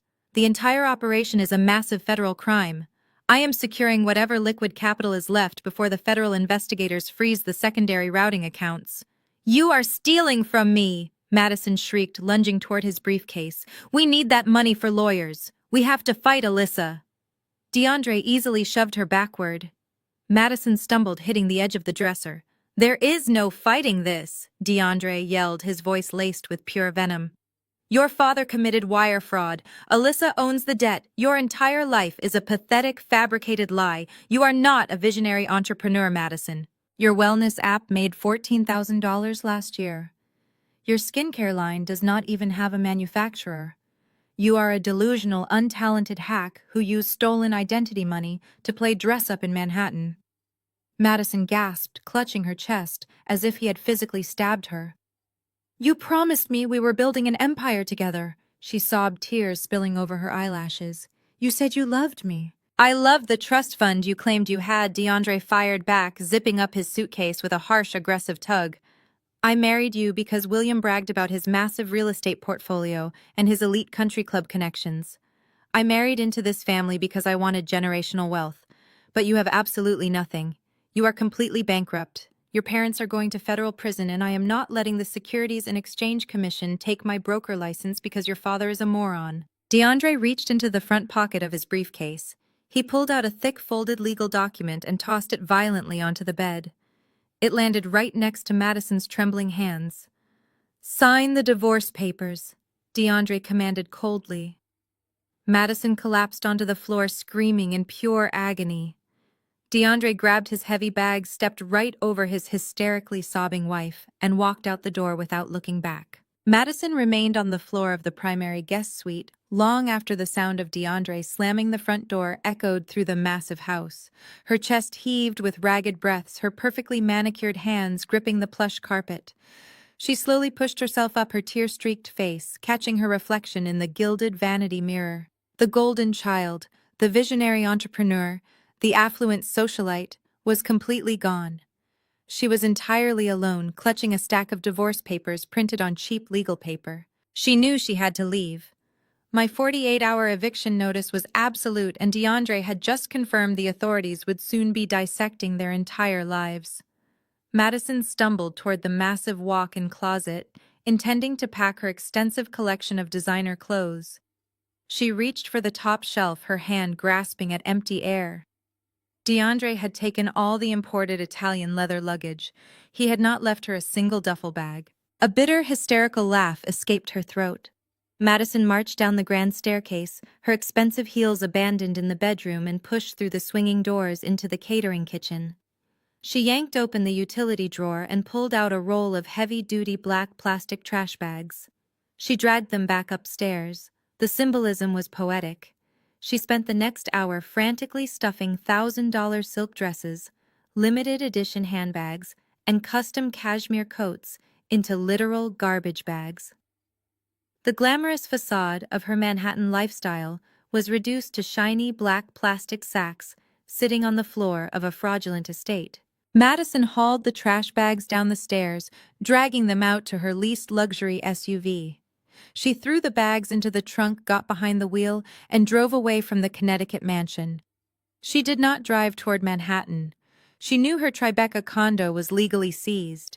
Instead, she drove toward the county line, pulling into the flickering neon parking lot of a cheap, rundown roadside motel. She dragged 2 trash bags into the dingy lobby, the smell of stale cigarette smoke and cheap bleach hitting her senses. She approached the scratched laminate front desk, refusing to look the bored night clerk in the eye.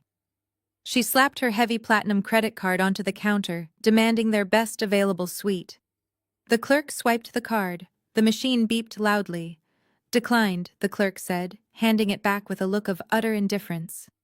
Madison snatched it back, her face flushing with hot humiliation. Try this one, she snapped, pulling a black corporate card from her wallet. The clerk swiped it. Another loud beep. Declined again, lady. You got cash or what? Madison's hands shook as she dug through her designer purse. She scraped together exactly $84 in crumpled bills, just enough to secure a standard room for a single night. She dragged her trash bags down the exterior hallway, unlocking a door that revealed a stained bedspread and flickering fluorescent lights. Sitting on the edge of the sagging mattress, Madison pulled out her phone. She needed a lifeline. She scrolled to her favorite contact, a wealthy socialite who frequently attended her country club brunches. The phone rang twice before going straight to voicemail. Madison gritted her teeth and dialed another friend, a woman who had just praised her business acumen the previous week. The line clicked open. Madison immediately burst into tears, begging for a guest room to stay in for a few days. "I cannot do that, Madison." The woman interrupted, her voice entirely devoid of sympathy. "DeAndre has been texting people all evening. He said your parents committed federal wire fraud and the FBI is getting involved. My husband is a corporate attorney. We cannot be associated with a federal investigation.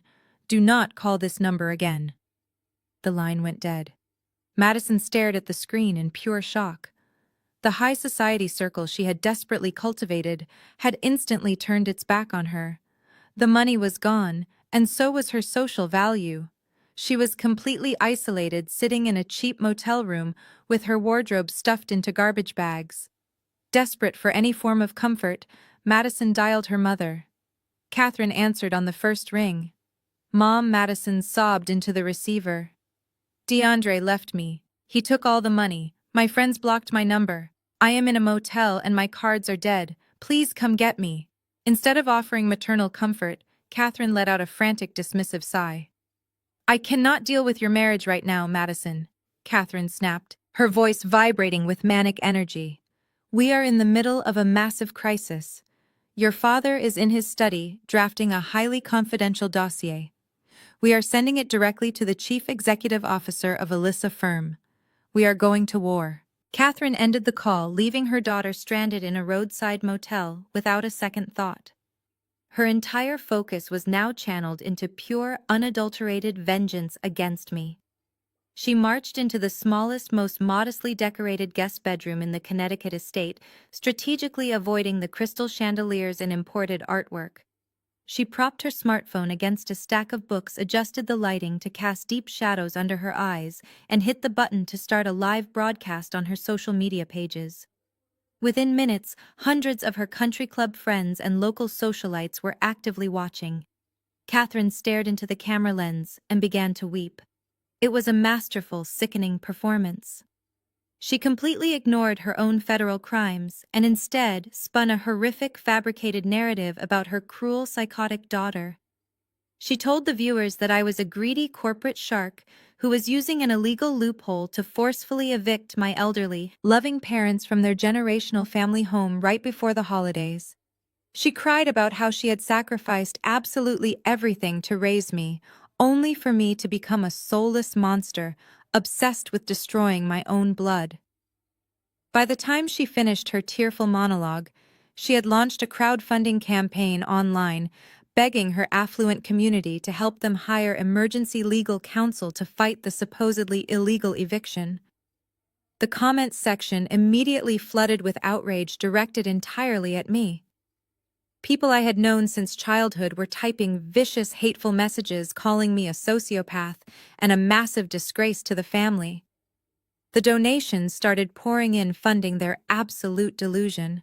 While Catherine weaponized public sympathy upstairs, William was locked inside his mahogany study, weaponizing intense corporate sabotage. He sat at his large desk, his fingers striking the keyboard with furious, erratic energy. He was not just writing a standard complaint. He was drafting a highly defamatory, heavily fabricated legal dossier. He poured every ounce of his narcissistic rage into a 50-page document designed to completely obliterate my career in the financial district. William wrote that I was engaging in massive corporate embezzlement.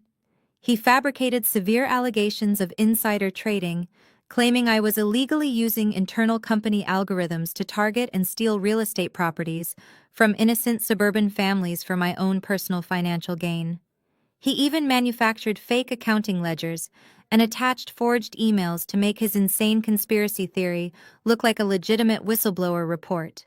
He did not send this digital dossier to the Human Resources Department.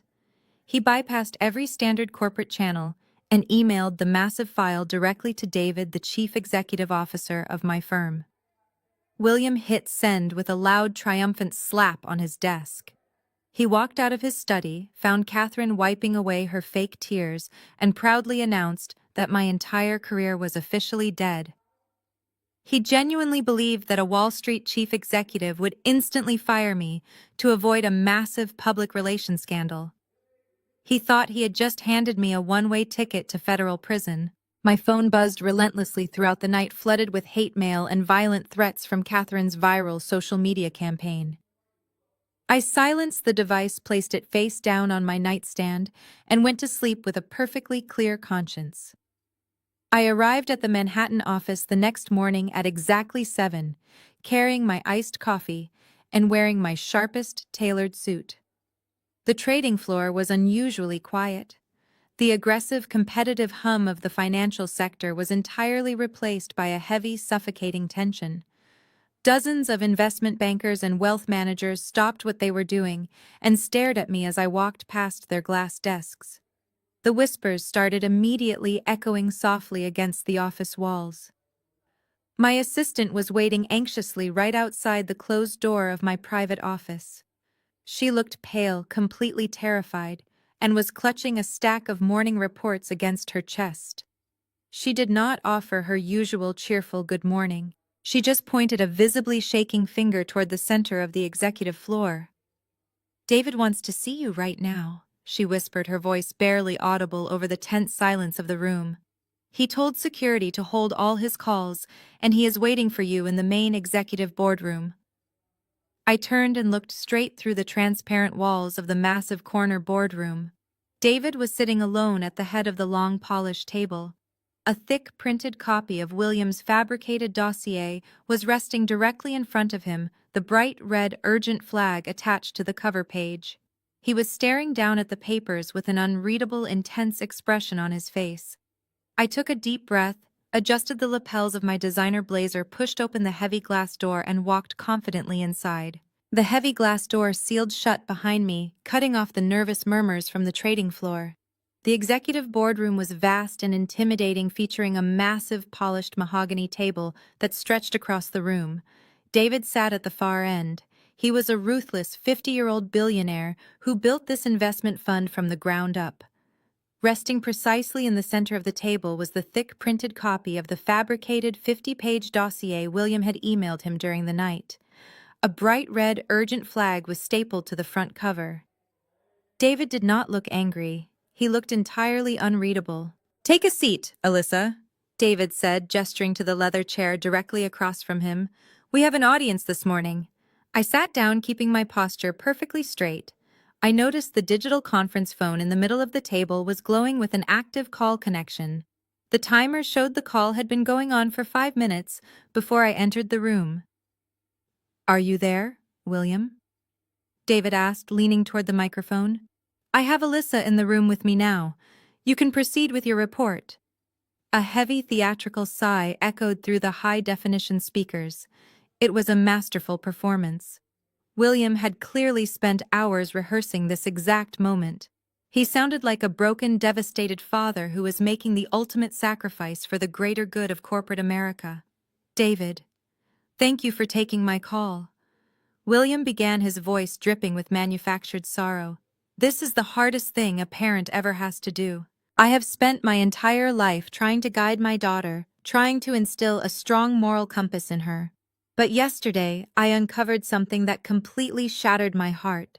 I realized that my own flesh and blood is actively destroying the reputation of your prestigious firm." I crossed my legs and rested my hands gracefully on the table. I did not interrupt him. I let him dig his own grave using a silver shovel. "Alyssa is not the brilliant executive you think she is." William continued, his tone shifting from sorrowful to aggressively authoritative. "She is a dangerous liability. I have spent the last 48 hours reviewing her personal financial records and auditing the acquisition protocols she uses at your company. The dossier I sent you contains undeniable proof of massive corporate embezzlement." She is utilizing your internal algorithms to illegally target vulnerable suburban families, driving their properties into artificial foreclosure, and then transferring those assets into hidden shell companies.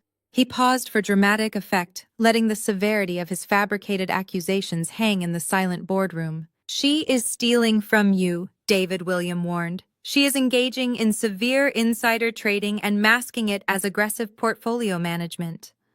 I know it hurts me to say this about my own child, but you need to terminate her employment immediately and freeze all of her corporate access. If the Securities and Exchange Commission finds out about her illicit activities, your entire fund will face federal indictments. I am sharing this information with you because I am an honest man. I cannot simply stand by and watch a rogue employee destroy a legitimate Wall Street institution, even if that employee is my own daughter. William took another deep breath, sounding incredibly satisfied with his own performance. He firmly believed he had just delivered a fatal permanent blow to my entire career. He thought he was the ultimate puppet master, successfully pulling the strings from the comfort of his Connecticut estate. He was fully expecting David to explode in uncontrollable rage, to immediately demand my corporate security badge, and to have me forcefully escorted out of the building by armed guards. David leaned back in his heavy leather chair, steepling his fingers together. He looked down at the fabricated dossier, then looked directly up at me. His expression remained completely neutral. The heavy silence stretched on for several long seconds. "Is that everything, William?" David finally asked, keeping his voice perfectly level. "Yes, indeed," David William replied, sounding confident and victorious. "I highly suggest you call your legal team immediately to mitigate the damage she has caused." David reached forward and pressed the glowing red button on the digital conference console. The microphone muted instantly, cutting off any further noise from the Connecticut estate. The bright red light illuminated the otherwise quiet boardroom. David looked at the glowing button, then slowly turned his piercing gaze back to me. The neutral mask he wore completely dissolved. The corners of his mouth twitched upward. He let out a sudden and sharp bark of genuine amusement. Within seconds, the ruthless billionaire chief executive officer of my prestigious investment fund threw his head back and burst into very loud, uncontrollable laughter. David continued to laugh, the deep, booming sound filling the expansive executive boardroom. He actually had to reach up and wipe a single tear of genuine amusement from the corner of his eye. Through the thick glass walls of the conference room, I could see dozens of analysts and brokers staring in our direction, completely baffled by the sight of our notoriously ruthless chief executive officer losing his composure. On the other end of the muted conference call, William was sitting in his mahogany study in Connecticut, completely oblivious to the reality of the situation. I could practically picture my father smiling, adjusting his expensive tie, genuinely believing that David was laughing at my impending downfall. He thought he had successfully orchestrated my public execution, oblivious to his own demise. David finally caught his breath. He shook his head, still chuckling softly, and leaned forward to press the glowing red button on the digital console. The microphone unmuted with a sharp beep. "William," David said, his voice echoing with absolute corporate authority. "I have to admit, that was one of the most entertaining performances I have heard in my 30 years on Wall Street. You really missed your calling in theater." There was a brief, confused silence on the other end of the line. "I appreciate that," David William replied, his tone hesitant, trying to gauge the unexpected reaction. "But I assure you the evidence in that dossier is completely factual. We need to protect the integrity of the firm." "Protect the firm," David repeated, leaning back in his heavy leather chair. "William, let me make something abundantly clear to you. Alyssa is not a rogue employee. She is the most meticulous, transparent, and lethal acquisitions director I have ever hired. You see, 6 months ago, Alyssa walked into this exact boardroom. She sat in that exact chair and she handed our corporate compliance board a massive, undeniable mountain of evidence detailing severe identity theft. She fully disclosed every single fraudulent commercial loan you and your wife illegally secured using her pristine credit profile. I listened to the dead silence radiating from the conference phone. William had stopped breathing. "My firm has known about your pathetic shell companies and your massive financial crimes for half a year," David continued, his voice turning to absolute ice. "We authorized Alyssa to quietly purchase your toxic debt through our subsidiary funds because it was a highly lucrative distressed asset acquisition. We knew exactly who we were dealing with. We knew you were a desperate bankrupt fraud playing dress-up in the affluent suburbs." William stammered, his voice cracking into a high, panicked squeak. "David, you do not understand. She is lying to you. Look at the dossier I sent." "Oh, I have looked at it," David replied cheerfully, tapping his fingers against the thick, printed document resting on the polished table. "And that brings me to the absolute best part of this morning. You see, William, you just did us a massive favor. By fabricating false accounting ledgers and manufacturing fake emails, accusing a senior financial executive of embezzlement, and then transmitting those fabricated documents across state lines via a digital server, you just committed textbook federal wire fraud. Furthermore, attempting to use those fabricated documents to manipulate a publicly traded entity falls under severe federal extortion statutes." "No," William gasped, the sheer terror finally choking him. "No, I was just trying to warn you." "I want to personally thank you for sending this dossier," David said, his tone dripping with lethal corporate satisfaction. "It is a beautifully packaged confession. In fact, our legal department was so impressed with your creative writing skills that they forwarded the entire email, including your IP address and digital signature, directly to the Federal Bureau of Investigation exactly 10 minutes ago. The federal authorities now have concrete written proof of your malicious intent delivered straight from your own outbox. You handed them the key to your own cell." A loud, chaotic clatter erupted through the speakers. William had physically dropped the phone. I could hear the heavy plastic device bouncing violently against his hardwood floor. He was completely paralyzed, his narcissistic delusions entirely shattered by the crushing weight of impending federal prison. Muffled, frantic shouting echoed in the background. Then there was a sharp rustling noise as someone snatched the phone off the floor. Alyssa Catherine shrieked into the receiver, her voice completely unhinged and vibrating with absolute hysteria. "You cannot do this. You cannot let them take everything. We will leave. We will pack our bags right now, but you cannot take the house. You have no legal right to touch the Connecticut property. It does not belong to you. It belongs to your grandfather. That house is a sacred legacy. It is a generational estate." I listened to my mother scream through the speakerphone. Her panic was a symphony of poetic justice. She was grasping at the very foundation of her fabricated social status. "A generational estate?" I repeated, my voice dropping to absolute ice. The temperature in the Manhattan boardroom seemed to plunge. David sat quietly across the polished mahogany table, watching my execution of this final phase with immense professional respect. "Tell me, Catherine, in all the years you and William have spent parading around that massive house, hosting your country club dinners, and pretending to be American royalty, did you ever actually read the fine print of my grandfather's will?" "Of course we read it!" Catherine shrieked, her voice echoing shrilly through the high-definition speakers. "The estate was left to your father. He is the sole male heir. It has been in his name for 3 years. You cannot just rewrite legal history because you are a vindictive, jealous corporate shark. You cannot steal a house from your own family." I leaned forward, resting my hands flat on the smooth table. "You read the brief summary provided by the local probate attorney," I corrected her, stripping away every single ounce of her delusional confidence. "You saw William's name printed on the first page and you completely stopped reading. You were entirely too busy measuring the grand foyer windows for imported silk drapes to actually examine the asset transfer clauses. You arrogant people just assumed that because William was the son, the sprawling property automatically became his absolute financial domain." "What the hell are you talking about?" William suddenly yelled in the background. He had clearly snatched the phone back from his hysterical wife. "I signed the property deed. I pay the monthly maintenance fees. I leveraged the estate for the reverse mortgage to fund Madison. The bank accepted my signature. You signed a piece of paper that you fundamentally did not understand," I replied calmly. "You legally leveraged an asset that you never actually owned. And now the actual legal owner is coming to collect the collateral. Wait, Alyssa, what does that mean? William demanded, his voice cracking with pure, unadulterated terror. He was finally realizing the massive scope of his colossal mistake. Alyssa, answer me right now. Tell me what you did. I reached forward and pressed the glowing red button on the digital console. The line went completely dead.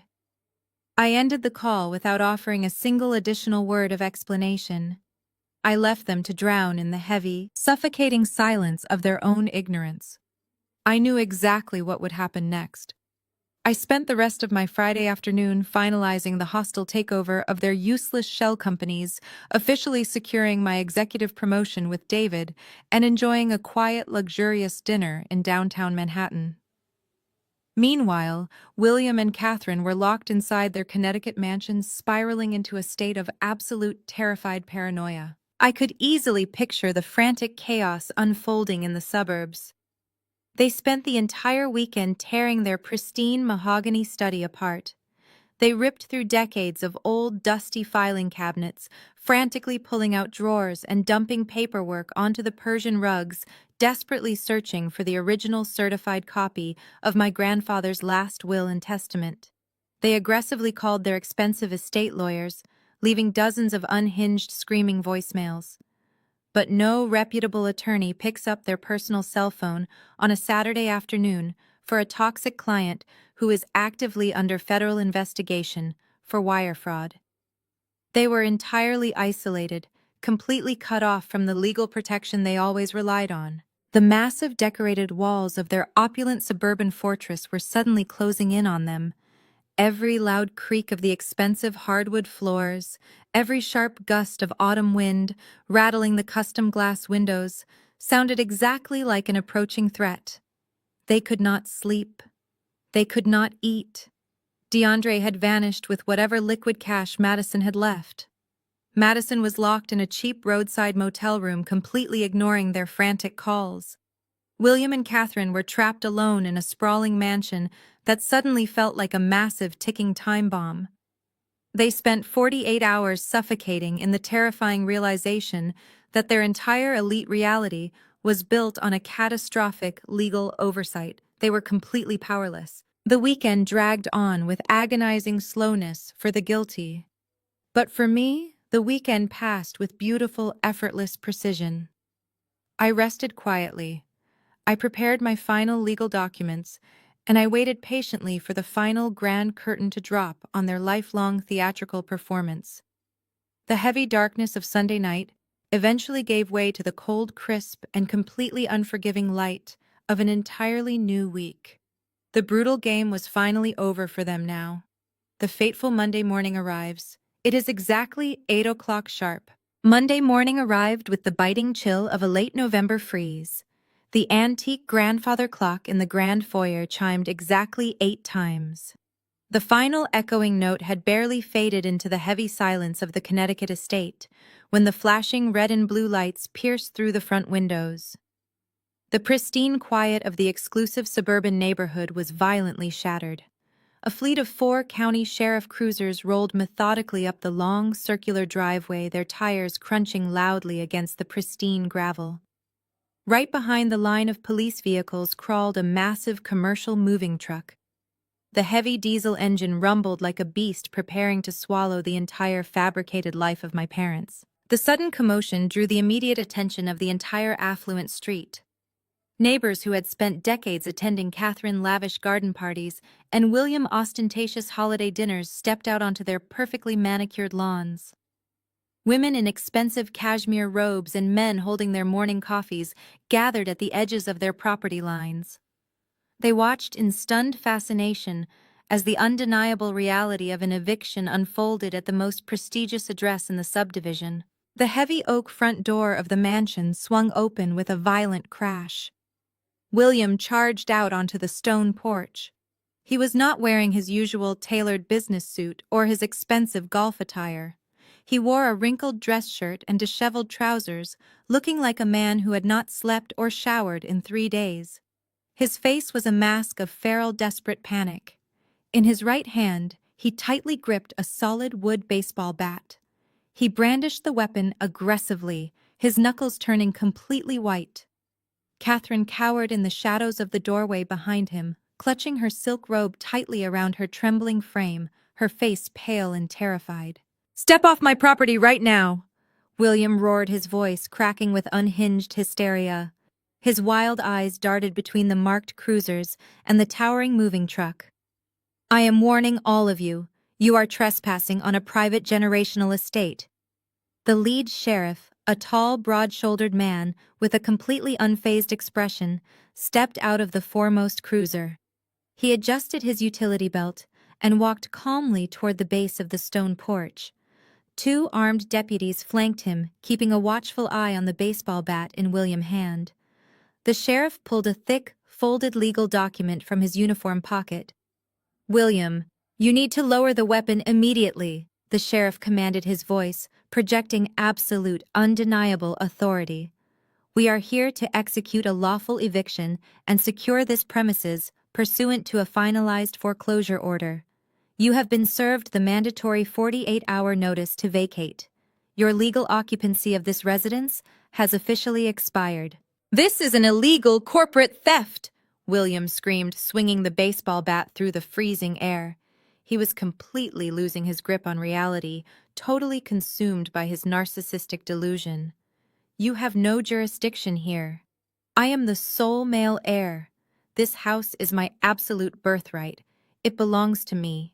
My daughter used a malicious, fraudulent loophole to steal my deed. I am not leaving my home, and if any of you try to cross this threshold, I will defend my property."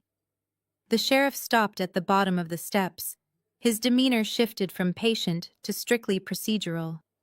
The two deputies subtly placed their hands on their holsters, ready to neutralize the threat. The wealthy neighbors watching from the sidewalks gasped in collective horror. The untouchable elite patriarch of their social circle was having a violent criminal meltdown on his front porch. "I am giving you one final warning to drop the bat and step away from the door," the sheriff stated coldly. "If you refuse to comply with a court-ordered eviction, you will be placed under immediate arrest for obstructing justice and assaulting a law enforcement officer. You do not own this property anymore. You are legally classified as a hostile squatter. I am the owner."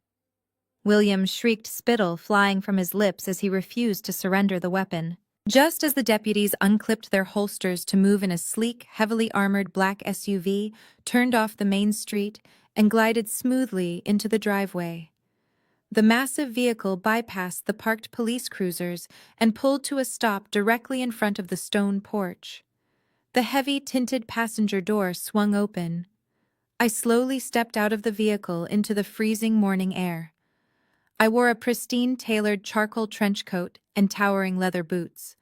I walked past the sheriff and stood at the bottom of the steps, looking up at the pathetic, unhinged man waving a bat. In my black-gloved hands, I held a heavily bound, certified, and notarized leather document. I stepped forward, the leather binder against my side. My boots crunched rhythmically against the frozen gravel. The morning wind whipped my trench coat, but I did not feel the chill. I kept my eyes locked entirely on the unhinged man standing on the porch. William watched me approach, his face twisting into pure hatred. He gripped the wooden baseball bat so tightly, his knuckles looked ready to split open. "You malicious, ungrateful little thief!" William roared, his voice tearing through the quiet neighborhood. He vaulted down the stone steps, raising the baseball bat aggressively above his shoulder. He lunged directly toward me, completely blinded by his own toxic rage. He fully intended to strike me right there on the front lawn. He never made it past the hood of the first cruiser. Two armed deputies moved with brutal efficiency. They intercepted him, simultaneously tackling him hard against the side of the police vehicle. The heavy thud of his chest hitting the metal frame echoed sharply. They pinned his arms back, but he continued to thrash wildly, kicking and screaming obscenities. "Get your hands off me!" William bellowed, struggling against the deputies. "I am a respected resident of this community. She is a corporate criminal trying to steal my generational wealth." Up on the porch, Catherine finally broke out of her frozen state of shock. She stumbled down the stairs, her silk robe dragging across the frozen grass. She ran toward the edge of the property line, throwing her arms out toward the wealthy neighbors, watching the spectacle unfold. "Help us!" Catherine shrieked, her voice cracking with hysterical desperation. "Call your lawyers. Call the country club board.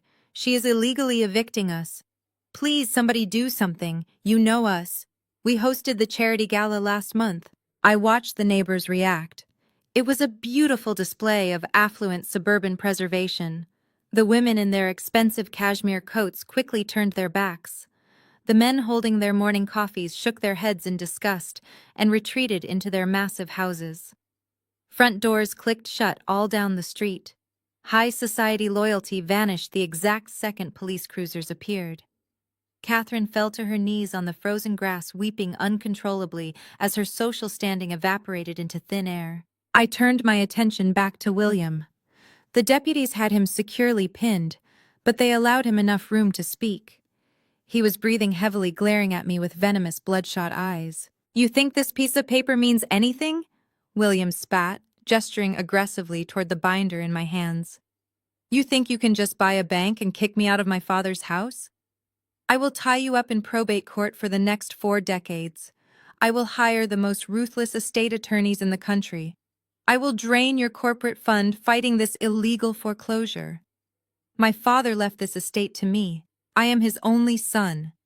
You are just a bitter spinster throwing a tantrum because you could not handle a simple birthday joke." I stopped walking. I stood exactly 3 feet away from him, close enough to see the cold sweat dripping down his forehead. I did not raise my voice. I simply shook my head slowly, feeling profound pity for his absolute ignorance. "You are not going to probate court, William," I stated, my voice slicing cleanly through the freezing air. "You cannot contest a will that was executed and finalized 3 years ago." I unclasped the heavy brass lock on the leather binder. I pulled out the very first certified notarized packet and handed it directly to the lead sheriff. He scanned the first page, checking the official state seals and federal watermarks. He nodded once, acknowledging the legal authority of the document, and stepped back, giving me full control. I pulled out the second copy and held it out toward William. The deputies loosened their grip just enough for him to free his right hand. He snatched the document from my fingers, his chest heaving with arrogant defiance. He looked down at the crisp white paper, fully expecting to find a fraudulent eviction notice or a standard corporate foreclosure mandate. Instead, he read the bold, capitalized legal heading printed at the very top of the page. He read the signature of the man who had drafted it. He read the exact terms of the asset transfer. I watched the arrogant, untouchable patriarch completely shatter. The blood drained entirely from his face, leaving his skin a sickly ashen gray. His eyes widened in absolute unadulterated horror as his brain processed the catastrophic legal reality of the words on the page. His knees instantly buckled beneath him. The heavy wooden baseball bat slipped from his loosening grip and hit the frozen driveway with a hollow, echoing thud. William stared blankly at the thick black ink on the first page of the finalized document. His chest heaved erratically as his mind struggled to process the devastating legal reality right in front of him. For his entire adult life, he had paraded around the country club boasting about his massive inherited wealth and his prestigious generational estate. He had used this property as a weapon to make everyone else feel incredibly small. But my grandfather was not a fool. He was a brilliant, self-made businessman who saw right through his own son. My grandfather knew William was a reckless, narcissistic financial fraud who would inevitably bankrupt the family and destroy his grandchildren. So my grandfather did not leave the Connecticut estate to William. He never did not, for a single fleeting moment. Instead, he placed the entire property and the attached liquid assets into a fully ironclad, irrevocable trust. He explicitly named me as the sole, undisputed beneficiary the exact moment I turned 30 years old. The legal phrasing was absolutely flawless and completely bulletproof. William and Catherine were never the rightful owners of this mansion. They were never American royalty. According to the strictly binding parameters of the trust, they were legally designated as nothing more than temporary tenants. They were granted conditional occupancy, which completely expired. the very second they engaged in financial crimes against the primary beneficiary. I watched William's mouth fall open as he read the secondary clauses. "You do not own this house," I stated, my voice ringing with cold, hard, absolute certainty across the frozen lawn. "You never owned it, William. When you desperately needed cash to fund your golden child fake startup companies and pay for her lavish wedding, you went to a commercial bank. You tried to leverage a property you did not legally possess. The bank demanded the signature of the actual deed holder, so you stole my identity. You forged my signature on those reverse mortgage applications to borrow millions of dollars against a house that I already owned." Catherine let out a strangled, pathetic gasp from the stone porch. She covered her face with her shaking hands, her knees giving out completely. She slumped against the heavy oak front door, her luxurious silk robe pooling in the frost. The sheer magnitude of their colossal stupidity was finally crashing down on them. "I am not stealing your home," I continued, taking one calculated step closer to where he knelt on the freezing gravel. "I am legally evicting hostile bankrupt squatters from my own personal property. You committed severe federal wire fraud to place a toxic mortgage on my estate, and then you defaulted on the payments. You actively tried to destroy my financial future to protect your pathetic illusion of wealth. But I bought the debt. I control the trust. I hold the deed. This entire physical property, every single blade of grass, and every crystal chandelier inside, belongs exclusively to me." William could not formulate a single coherent word. He was completely paralyzed, staring down at the binding legal document that effectively stripped him of his entire fake identity. The arrogant patriarch was entirely gone. He was just a pathetic, shivering fraud, kneeling in the dirt, publicly exposed in front of his wealthy, judgmental neighbors. The absolute humiliation was visibly crushing him. He dropped the leather binder onto the driveway, his hands shaking violently as he stared at the frozen ground. "You thought you could discard me at a birthday dinner," I said, my tone completely devoid of any sympathy or regret. "You thought you could publicly announce that I was an unloved burden and just walk away without a single consequence. You severely underestimated the daughter you spent 33 years actively abusing." Suddenly, a new sharp sound cut through the freezing morning air. It was not the familiar rhythmic wail of local police sirens. It was a deep, aggressive, alternating siren echoing rapidly from the main road leading into the exclusive subdivision. The local sheriff and his deputies instantly stepped back, turning their attention toward the gated entrance of the neighborhood. The wealthy neighbors, watching from their pristine sidewalks, began to murmur nervously, pointing toward the approaching commotion. 3 sleek, heavily armored black sedans turned aggressively into the long circular driveway. They completely bypassed the local cruisers moving with intense tactical precision.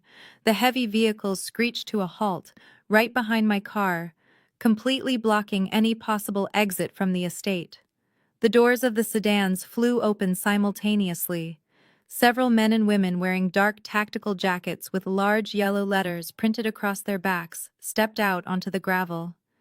The FBI had officially arrived to arrest William for federal identity theft and severe bank fraud, effectively ending his long reign of malicious deception permanently. The FBI agents moved with swift, uncompromising efficiency. 2 agents grabbed William by the arms, spinning him around and slamming him chest first against the hood of the black sedan. The sharp metallic click of handcuffs snapping tightly around his wrists echoed across the frozen driveway. William did not fight back this time. The arrogant, untouchable patriarch was completely broken. He wept openly, his tears freezing on his cheeks as he babbled incoherent, desperate apologies to the federal agents. He begged them to call his country club friends, insisting this was all a massive misunderstanding. The agents ignored his pathetic pleas entirely. They forced his head down and shoved him roughly into the back of the armored vehicle, slamming the heavy door shut and trapping him inside his new, inescapable reality. Catherine watched her husband get hauled away like a common criminal. She did not scream or try to run to his defense. She simply collapsed onto the icy concrete curb at the end of the driveway. The moving crew had finished clearing out the last of the unauthorized belongings, leaving Catherine with exactly 2 hastily packed designer suitcases. She sat on the freezing sidewalk, shivering in her thin silk robe, staring blankly at the expensive imported leather bags that now contained her entire net worth. The elite socialite who had humiliated me in front of 40 guests just a few weeks ago was now a homeless, penniless spectator on the street she used to rule. A loud, rattling engine broke the tension. A beat-up, rust-covered taxicab sputtered down the pristine suburban street and jerked to a halt right next to where Catherine sat. The passenger door flung open, and Madison practically fell out onto the asphalt. She was a complete disaster. Her hair was matted, her expensive clothes were deeply wrinkled, and she was clutching a single plastic trash bag. Madison threw herself onto the curb next to Catherine, sobbing with violent chest-heaving gasps. "DeAndre is completely gone," Madison wailed, her voice cracking with absolute despair. "I woke up in the motel and federal agents were banging on the door. They are investigating him for massive securities fraud and insider trading. The Securities and Exchange Commission froze every single offshore account he tried to hide. He abandoned me and fled the state. I have absolutely nothing left. Mom, what are we going to do?" Catherine could not answer her. The 2 women just sat there on the curb, clutching their pathetic luggage, crying into the freezing November wind. They both slowly turned their red, swollen eyes toward me. They looked up at me, standing tall and completely immaculate in my tailored trench coat. They were silently begging for a lifeline, waiting for the innate family loyalty they had weaponized for decades to magically compel me to save them. They wanted me to offer them a warm bed, a check, or even just a sliver of basic human sympathy. I looked down at the 2 women who had spent my entire life making me feel like a worthless burden. I felt absolutely nothing for them. No anger, no sadness, and certainly no mercy. I did not offer them a single dime. I did not offer them shelter. I simply turned my back and walked away, leaving them to face the sheer, unadulterated consequences of their own malicious greed. The black sedans revved their engines and pulled away, carrying William to federal holding. The local police cruisers and the moving truck followed closely behind, leaving Catherine and Madison stranded on the empty street. I walked up the stone steps and crossed the threshold into the grand foyer of the estate.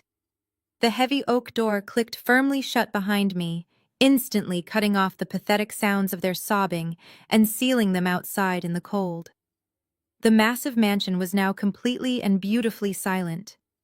I slipped off my coat, draped it over the banister, and walked into the pristine kitchen. Sitting on the marble island was an open bottle of vintage red wine William had been drinking earlier that morning. I picked up a crystal glass, poured myself a generous measure of the rich, dark liquid, and walked slowly through the quiet, empty halls. I pushed open the French doors and stepped out onto the expansive back balcony.